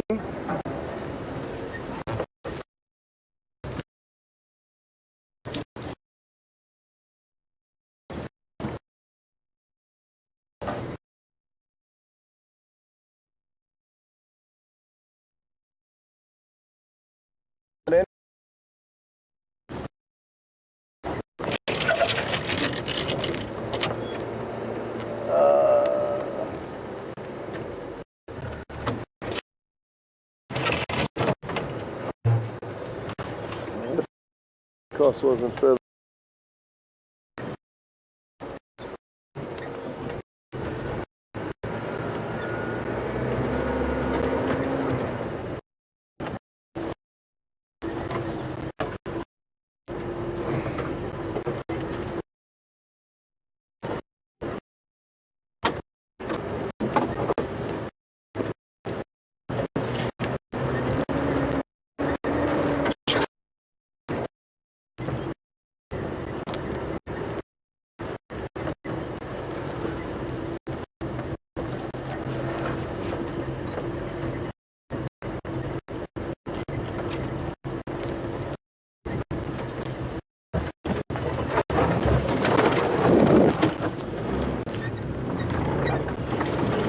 Ourselves into a little bit of a jam here.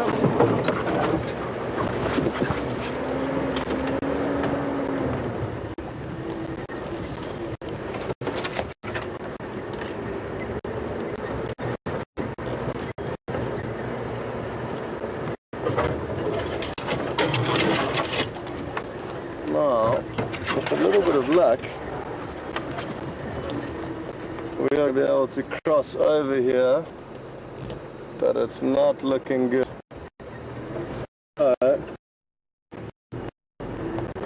We'll simply just continue back to the main road and then take the usual access into the Arathusa Dam. A little exploratory journey of ours. Sorry, you okay?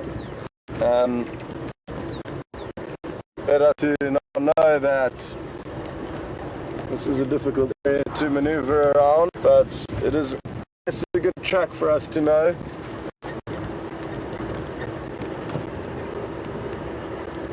The more we know about what happens between the road networks, the more it allows us to follow more effectively the road.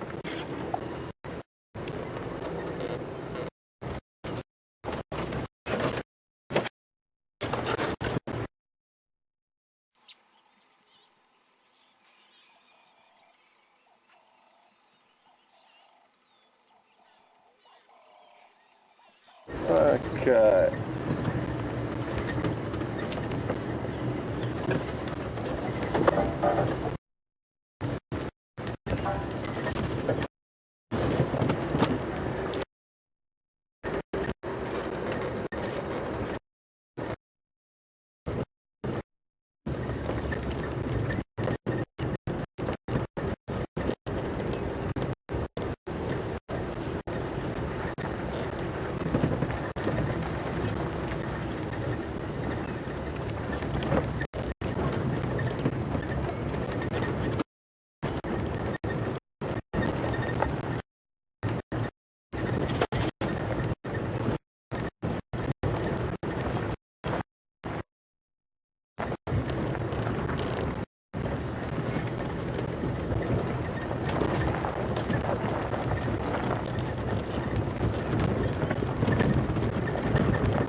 bless you.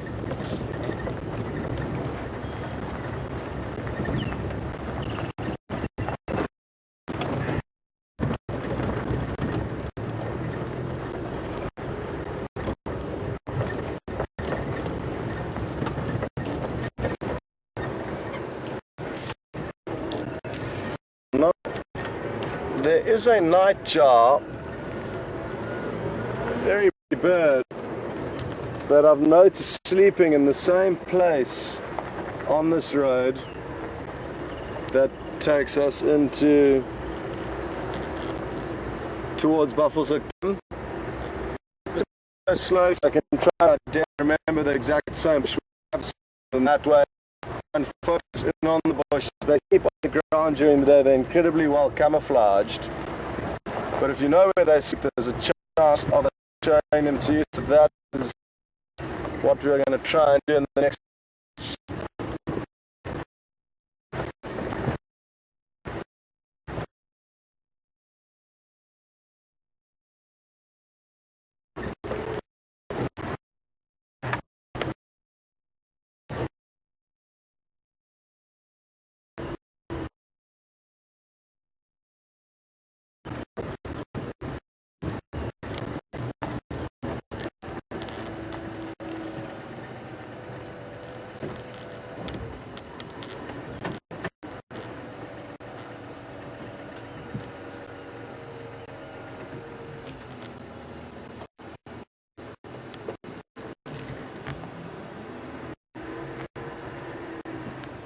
I'm not sure if this is the spot. I'm just going to get my binoculars out and have a closer look and see if it is indeed the place where we've seen this bird sleeping.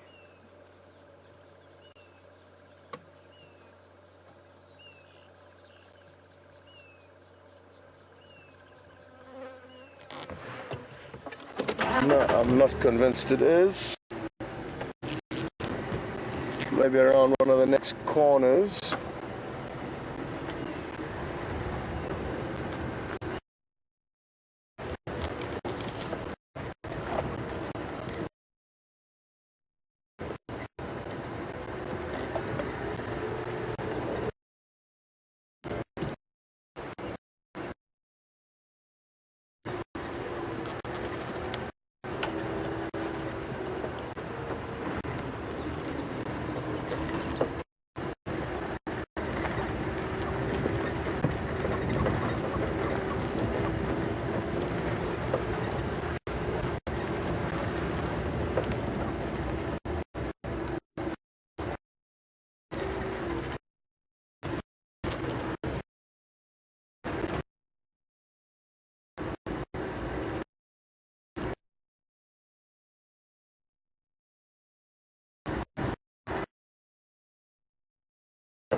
I need to remember that I thought it was the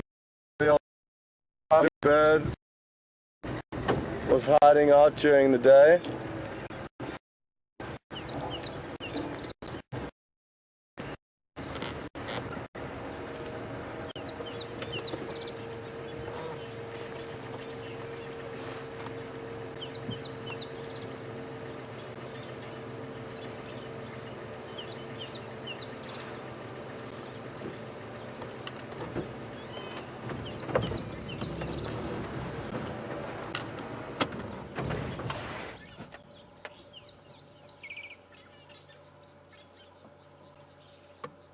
Having said that, that I can't remember, I think this could be the spot. So I'm just going to get out and have a look.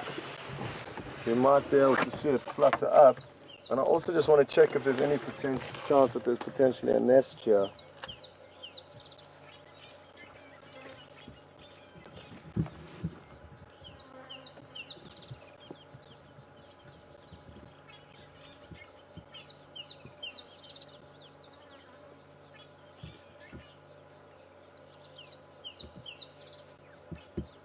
No luck.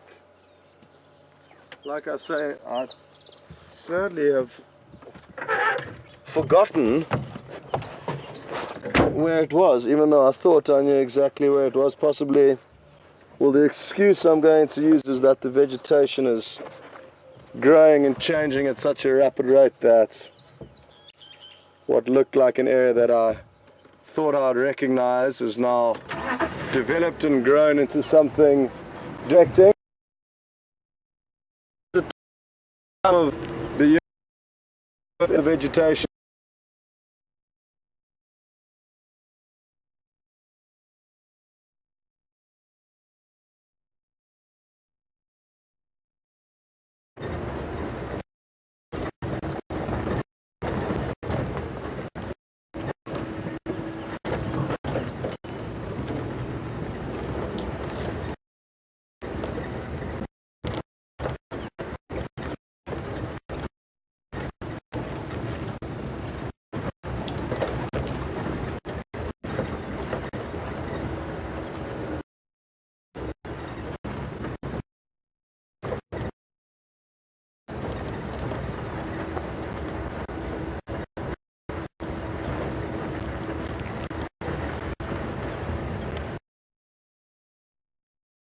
we are driving up off the dam on the Ash Road, the roads, the two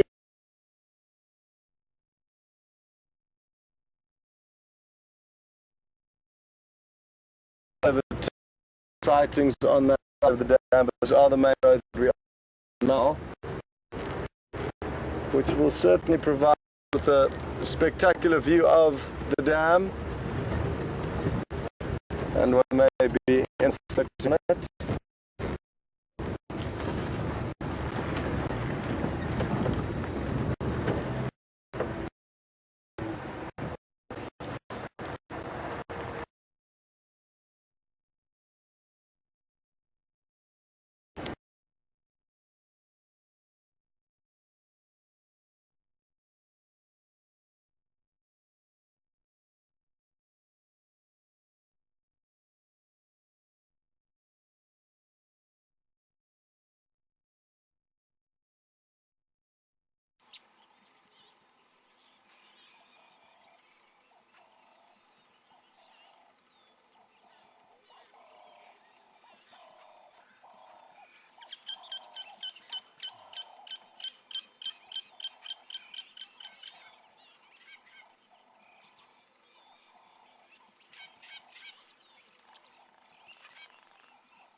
Hello everyone. Being out in the bush and being out there live has its technical challenges. We're experiencing some of that now and are working on it as fast as possible to get it sorted and get you back on the vehicle with us.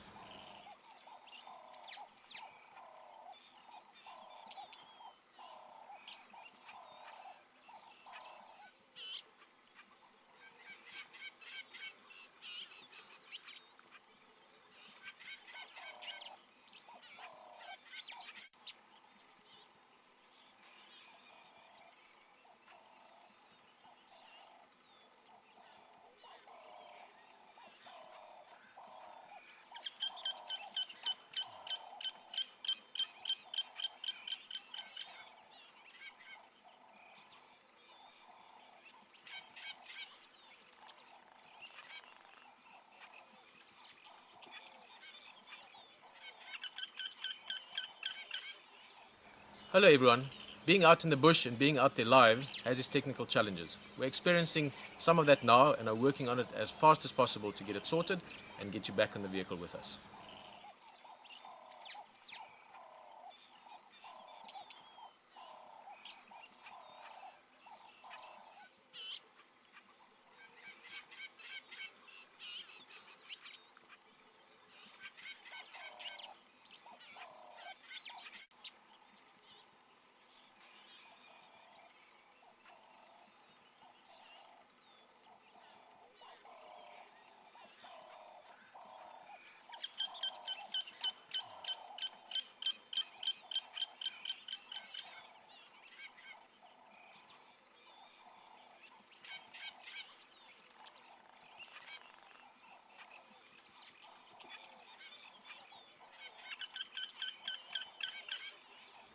Hello everyone.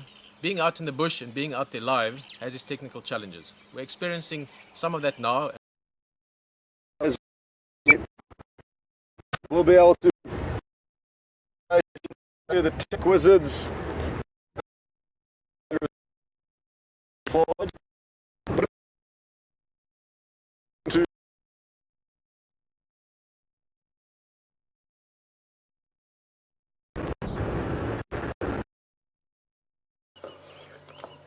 In its ways, so this is a wonderful view of a very pretty bird, a predatory bird that does a lot of nest raiding in order to acquire its food. It eats chicks a lot of the time, but any other small invertebrates and rodents it will feed on.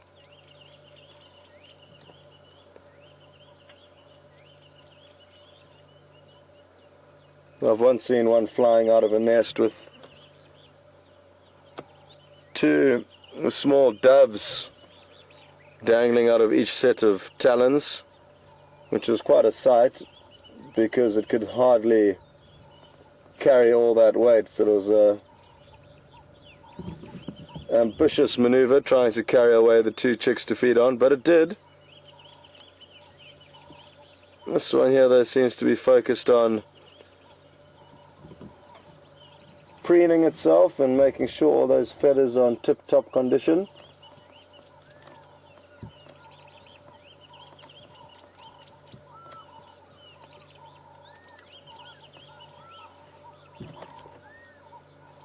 We can hear fish eagles calling in the background. I'm not sure if you can because they are a way off. Let's see if they do it again. That's my whistle impersonation. Far from perfect, but gives you an idea of what to listen for if they do call again. Very pretty call. Characteristic call of Africa, the fish eagle, African fish eagle. And speaking of bird calls, the bird we are looking at, the Burchell's cuckoo, also has a very distinctive call. It's also known as a rain bird. People say that when you do hear them calling, it's a sign that rain will come. I don't agree entirely with that from my experience with them.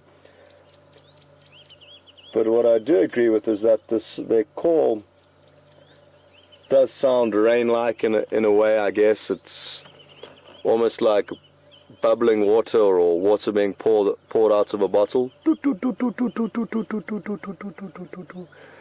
Again, just my impersonation, far from the real thing, but it gives an idea of roughly what the Burchell's cuckoo call will sound like. I'd be highly surprised if it did call for us now. But wouldn't it be great if it did?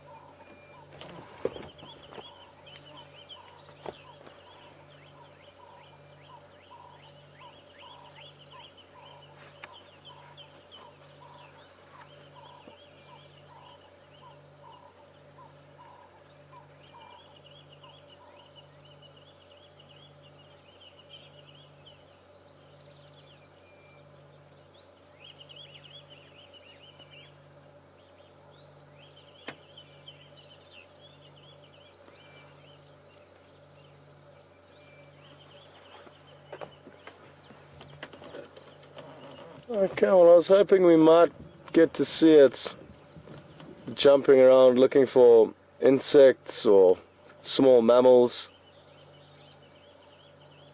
but it seems to be focused simply on cleaning itself, so we will leave it to do that.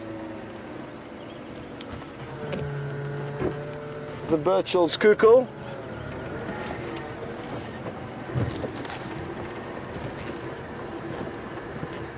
Mr. Burchell did have a lot of animals named after him. There's the Burchell's starling, Burchell's zebra, Burchell's cuckoo. Just to know a few to mind immediately. There are more, and I know that, but within which that information is being stored is currently unobtainable in my brain, so we'll just leave it at those. Mr. Birchall obviously did find a lot back in the day, and quite an interesting piece of equipment that the animals use out here.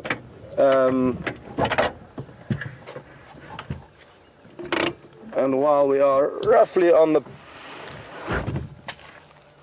subject of cleaning and grooming, after watching the Birchall's Kukul, we can have a closer look at this rubbing post. Now, you'll notice it's very smooth and it's been worn down over time, and this would have been from animals like buffalo, shorter animals, warthog, that would come and rub themselves over this stump. And this tree is a leadwood tree, so it's a very strong tree and a good tree to use as a rubbing post, because it's not going to go anywhere over the years. It's going to stay there for many years and just become smoother and better for rubbing oneself on.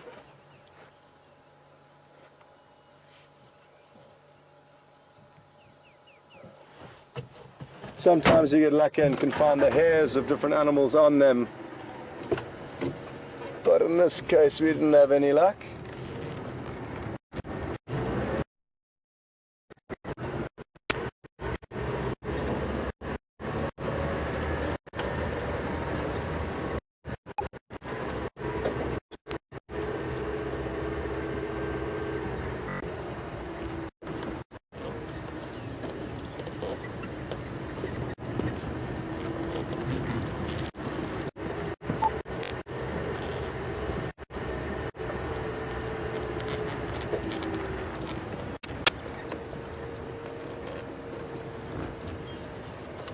I'm not sure what that hornbill's caught, but it has caught something.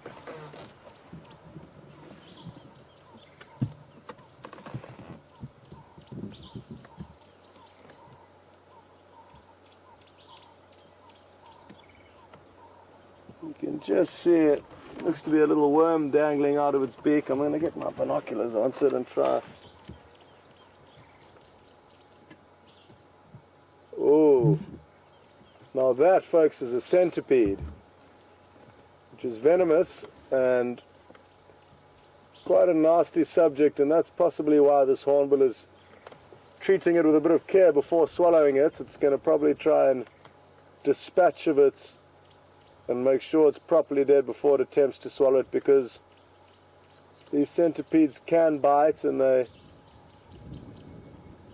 do have a venom in them.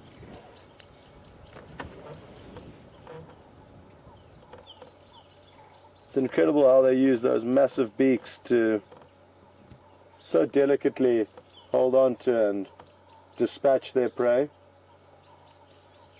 It's probably deciding now that it was maybe a bad idea to pick on the centipede, but I'm sure we will get to see it consume it, unless it's keeping it as a present for a mate, or potentially it's raising some chicks that it's going to take that off to for food.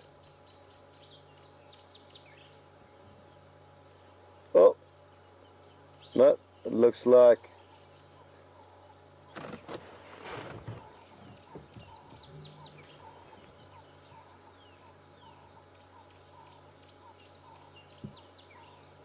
just trying to make sure that it's dead, which it does appear to be.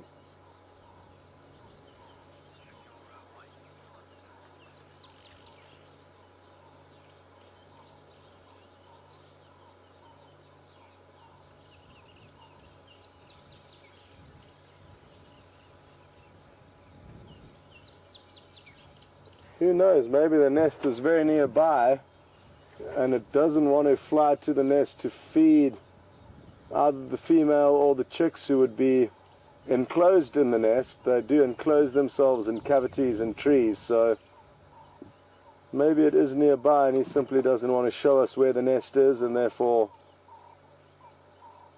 is waiting. Oh no, is he going for it there? No, he's just repositioning.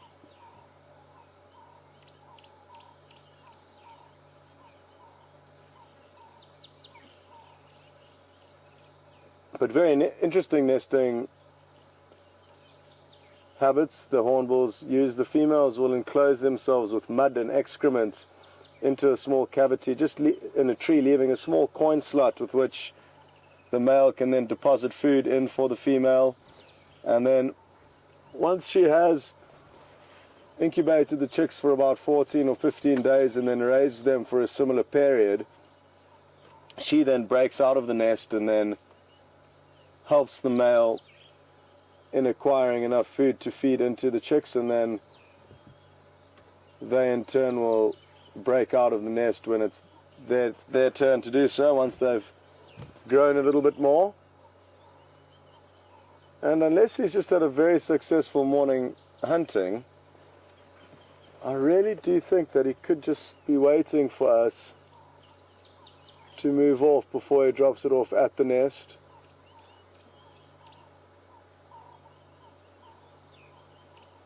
I find it bizarre that he sat here for so long without consuming it. Looks like he's about to fly, so let's see what he does. That he sat here for so long without consuming it. Looks like he's about to fly, so let's see what he does.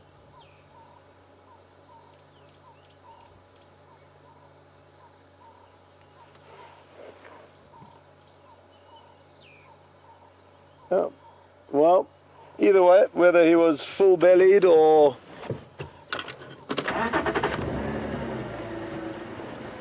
hiding his nest location from us, we're not sure, but he did catch a centipede, which is quite an interesting. I could think of other things to eat for breakfast than a centipede. Well,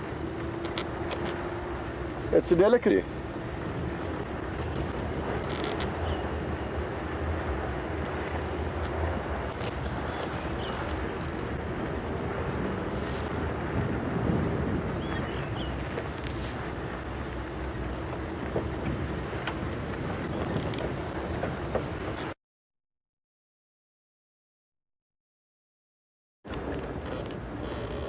Okay folks, well there's half an hour left and I wonder what it has in store for us.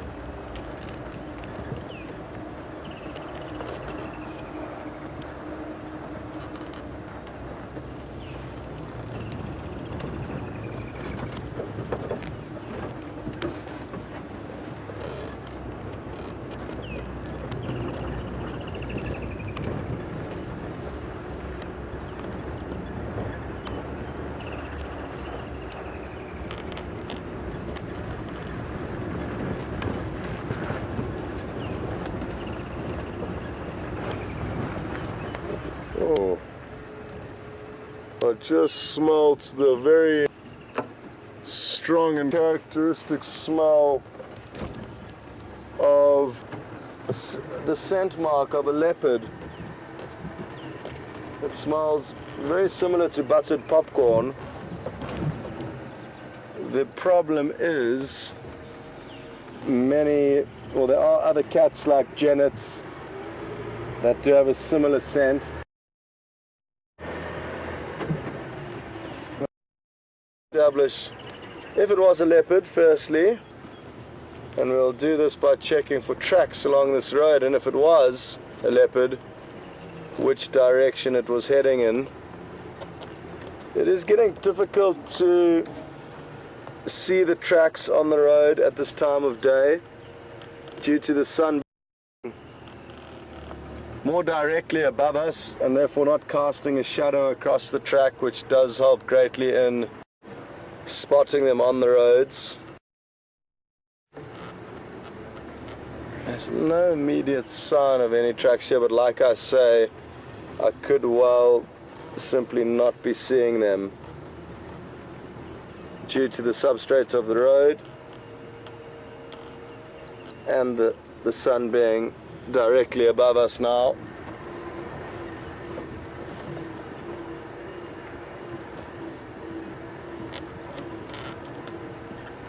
Certainly worth an investigation though.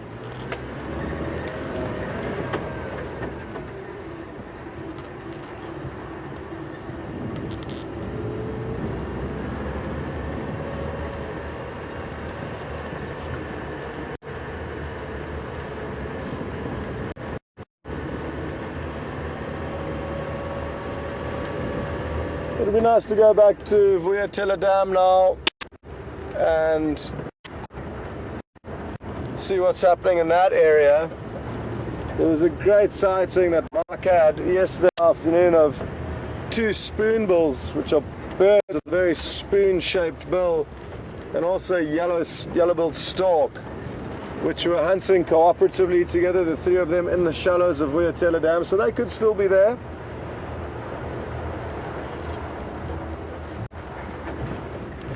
We just saw a hornbill flying behind us with another small kill of sorts. It was hard to tell what it was, but the hornbills are having a successful morning.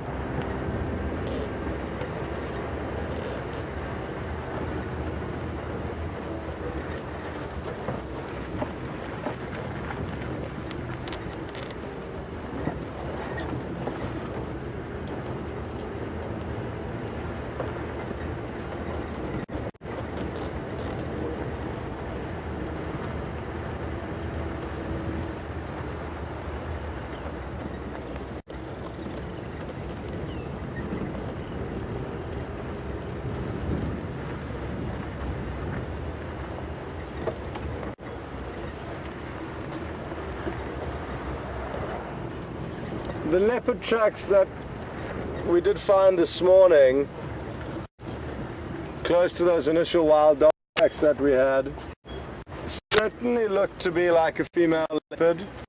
I could be wrong, but if they were a female, there's a strong chance that it could be, which is great.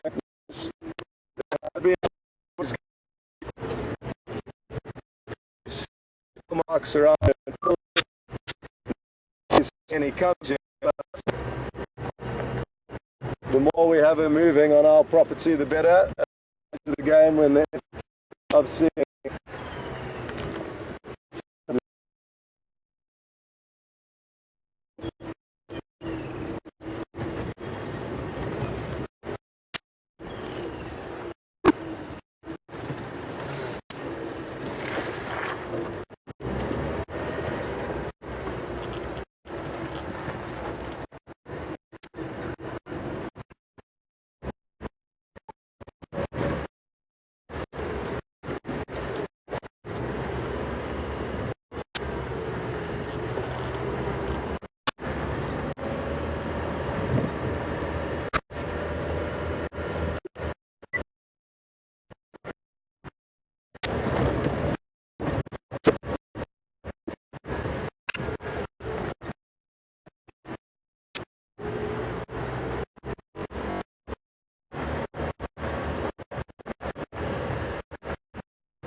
Spots a leopard up a tree.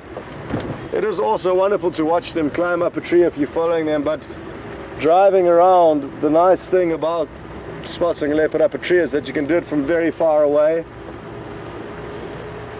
because we're just looking for that strange silhouette or shape with the vertical tail or vertical limbs hanging down. And that is what I'm doing now, is I'm scanning all the horizontal limbs of marula trees, which have got thick, comfortable horizontal branches on which leopards love to sleep. And it's nice and cool for the leopards once they are elevated in the trees, not blanketed by the grass.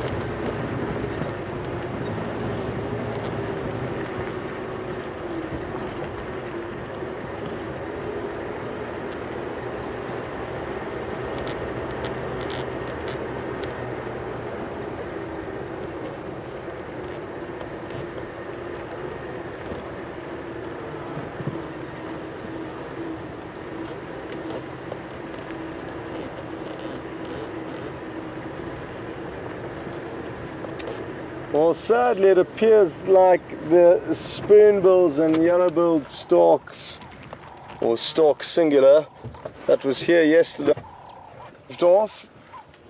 But what we do have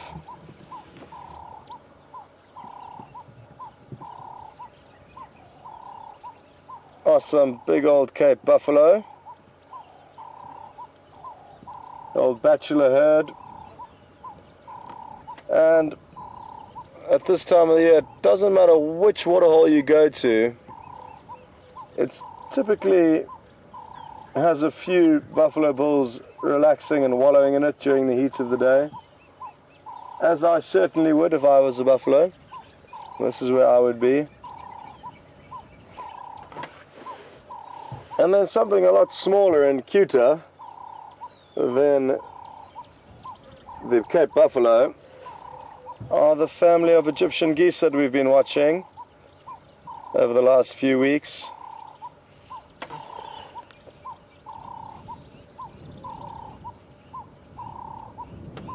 All 7 chicks are there, fast asleep it looks like, while the parents keep a lookout after them. And there have been 7 chicks from the get-go since the first sighting we had of them. So they're doing an incredibly good job raising their young, as there are a lot of predators out here that would certainly take a chance in trying to get one of those goslings.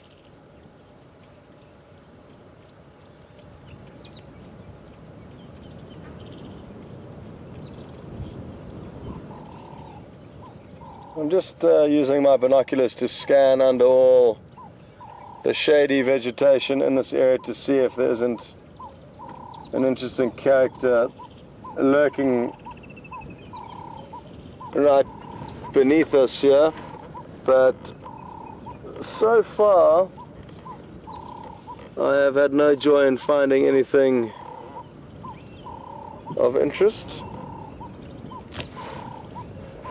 The wind is picking up, which is good for now for cooling us down, but I do wonder what it will hold for weather this afternoon. It has been a few days since we've got rain, good rain, and when the wind picks up like this,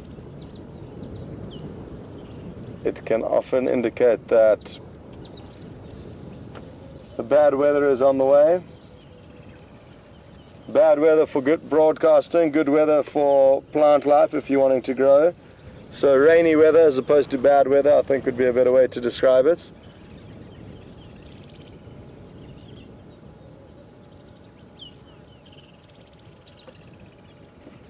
Okay, well we've got a few more minutes left, so we may as well continue exploring and see what else we can come up with.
There's a bird called an emerald spotted wood dove. I can't see it. Oh, no, I can. Let me try and reverse a bit. Because it's just let off its call, and it's a beautiful call from a very pretty little bird. Oh. It's going to be very difficult to show you the bird, but you will definitely be able to hear the call. Have you got it there, Romeo? Can't see it. So you see this dead branch that's kind of growing towards us? Yeah. If you go from the edge that's closest to us, if you go about half a meter towards back down the branch, just underneath that branch in the acacia tree, you can see it sitting there just below that. Higher up, left a bit. Oh, there it is, like slap bang in the center of the screen now. Down a bit. Cool. Oh, there. So folks, it's not easy to see, but there is an emerald spotted wood dove in there, and it is calling, and it's quite funny when it does its call again. You'll see how it changes its body position.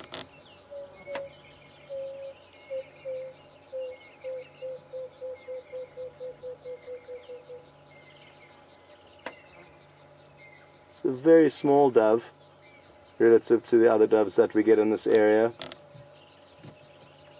but beautiful looking and has a beautiful call. So we will just spend a minute or two listening to it.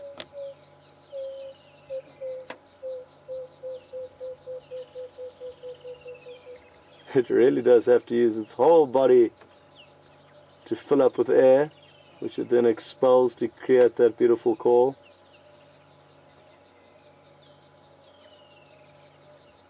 And it's competing with another one not far away.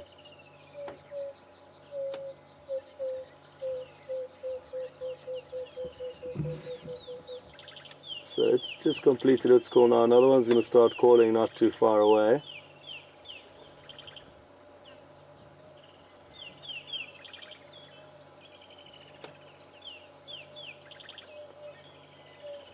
I beg your pardon, it's the same one that's just building up to a crescendo. Okay, well, I'm glad you've got to see a glimpse of the emerald spotted wood dove. It is far away, so hard to zoom in on, but I'm glad you got to see it calling and hear it calling.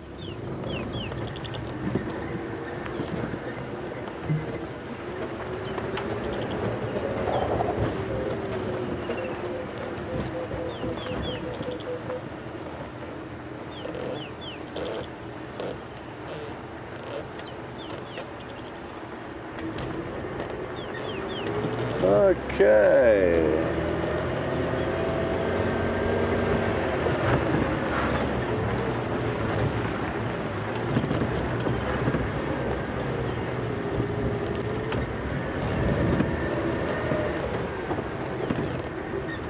Okay folks, just 10 minutes left. So let's keep our eyes peeled. It's not over yet. There's still a chance to find something exciting. And if we do, we will continue broadcasting, that is for sure. But we do need to find something interesting beforehand, before we can cross that bridge.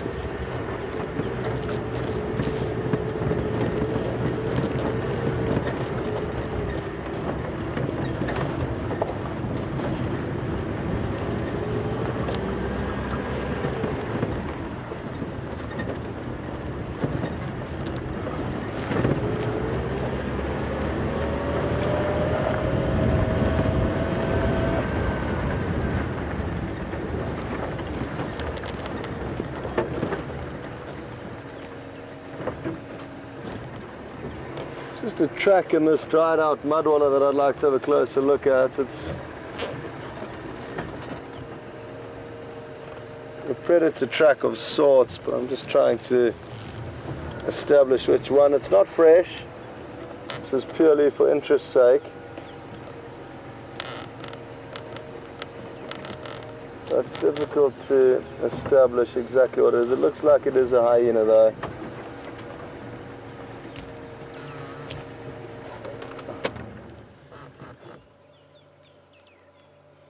Can you get that wasp down there? Where? Just on the edge of the mud wallow. Okay.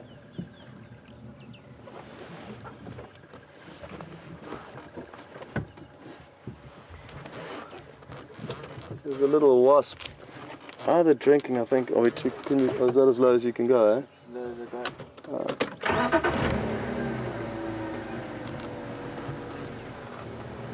Oh, well, the wasp has left, but there's a small wasp that was collecting mud from this little dried out wallow with which to make its nest.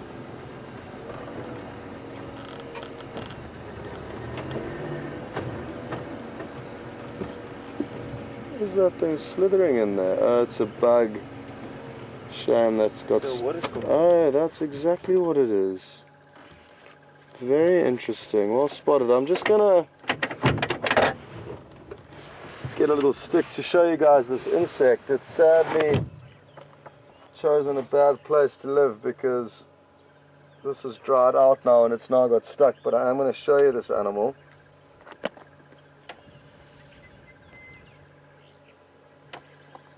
All I need is a stick.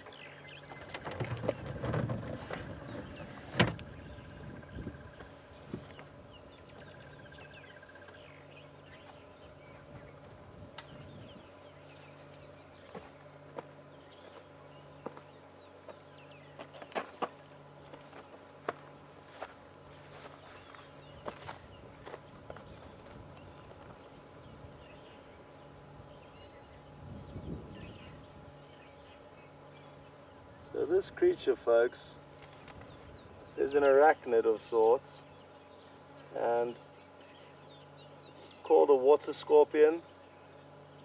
It's not actually a scorpion, but it is a very interesting animal that is aquatic, and sadly here its home is dried up. So we're just gonna try and help it on its way. Usually we wouldn't have got involved in any way, but just to show you this animal, we did. You put it by your left foot. Yeah, I mean your right foot. this one. Yeah.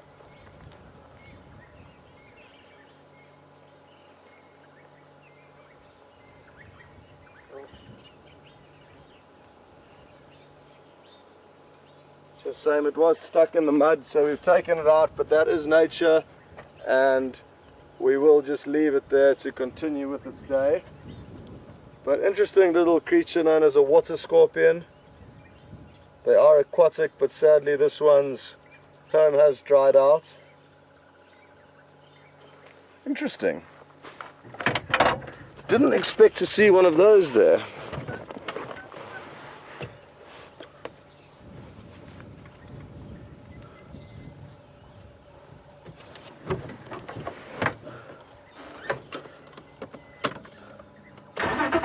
Okay, interesting little critter. Well spotted, Romeo.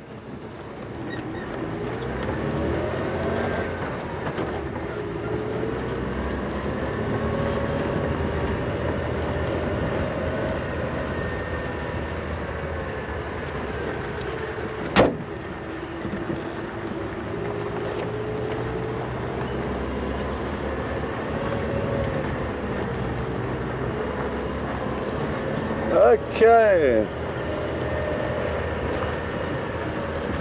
Come on, Karula. Where are you hiding?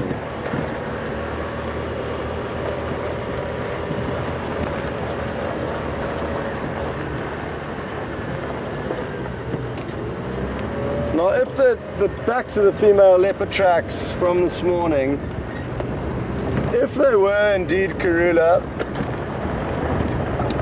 they were heading towards the quarantine clearings area, roughly, and this is an area where she does frequent a lot of the time, so we will maybe just try and squeeze in one loop around quarantine now, just to see if she's not lying up in one of the marulas, as she would have done on many occasions.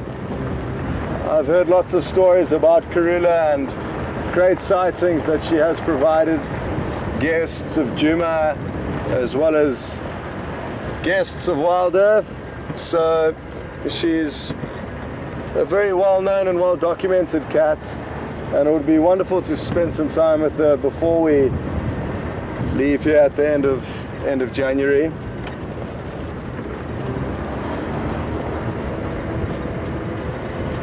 As so far she has been relatively elusive. I wouldn't say elusive. She just really hasn't been spending too much time on this property as far as we're aware of. And this could have been for the reason that she's got 2 sub-adult male cubs. They're coming on 2 years of age now. They are 2 years old. Oh, I had to swerve there last minute to make sure we didn't run over a very nice creature which you're about to get a view of.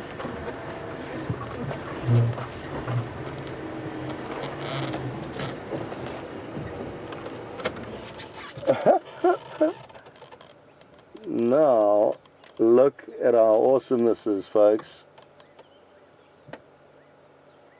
It's a chameleon behaving like a pointer. Now, for those of you that don't know what a pointer is a kind of dog. It's used for hunting. It points out birds. You get an English and a German variety, but that position that it was doing there was very similar. Now we get to see it slowly dancing its way across the road, and now this is a safety dance that ensures that it doesn't look like a regular animal moving. It looks like potentially a leaf or a blade of grass just blowing in the wind. So that, together with that cryptic camouflage, is going to go a long way into aiding this chameleon not getting swooped down on by any birds or any predators for that matter. It really is beautiful. Watch closely its markings. They shouldn't change too much, but it will certainly change as it dances its way through. And they move the same way as we can see them moving now when they are up in trees. Again, to simply prevent being detected.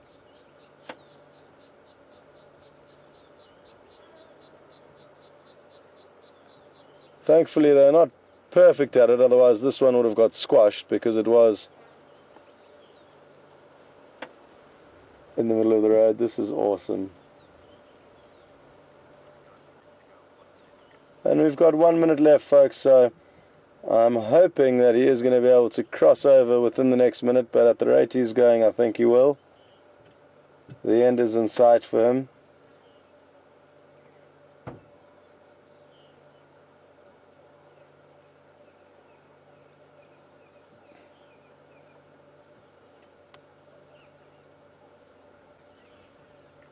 Absolutely wonderful, folks. Well, what a great way to finish this morning's drive, and thanks so much for joining myself and Jason and Alex on control.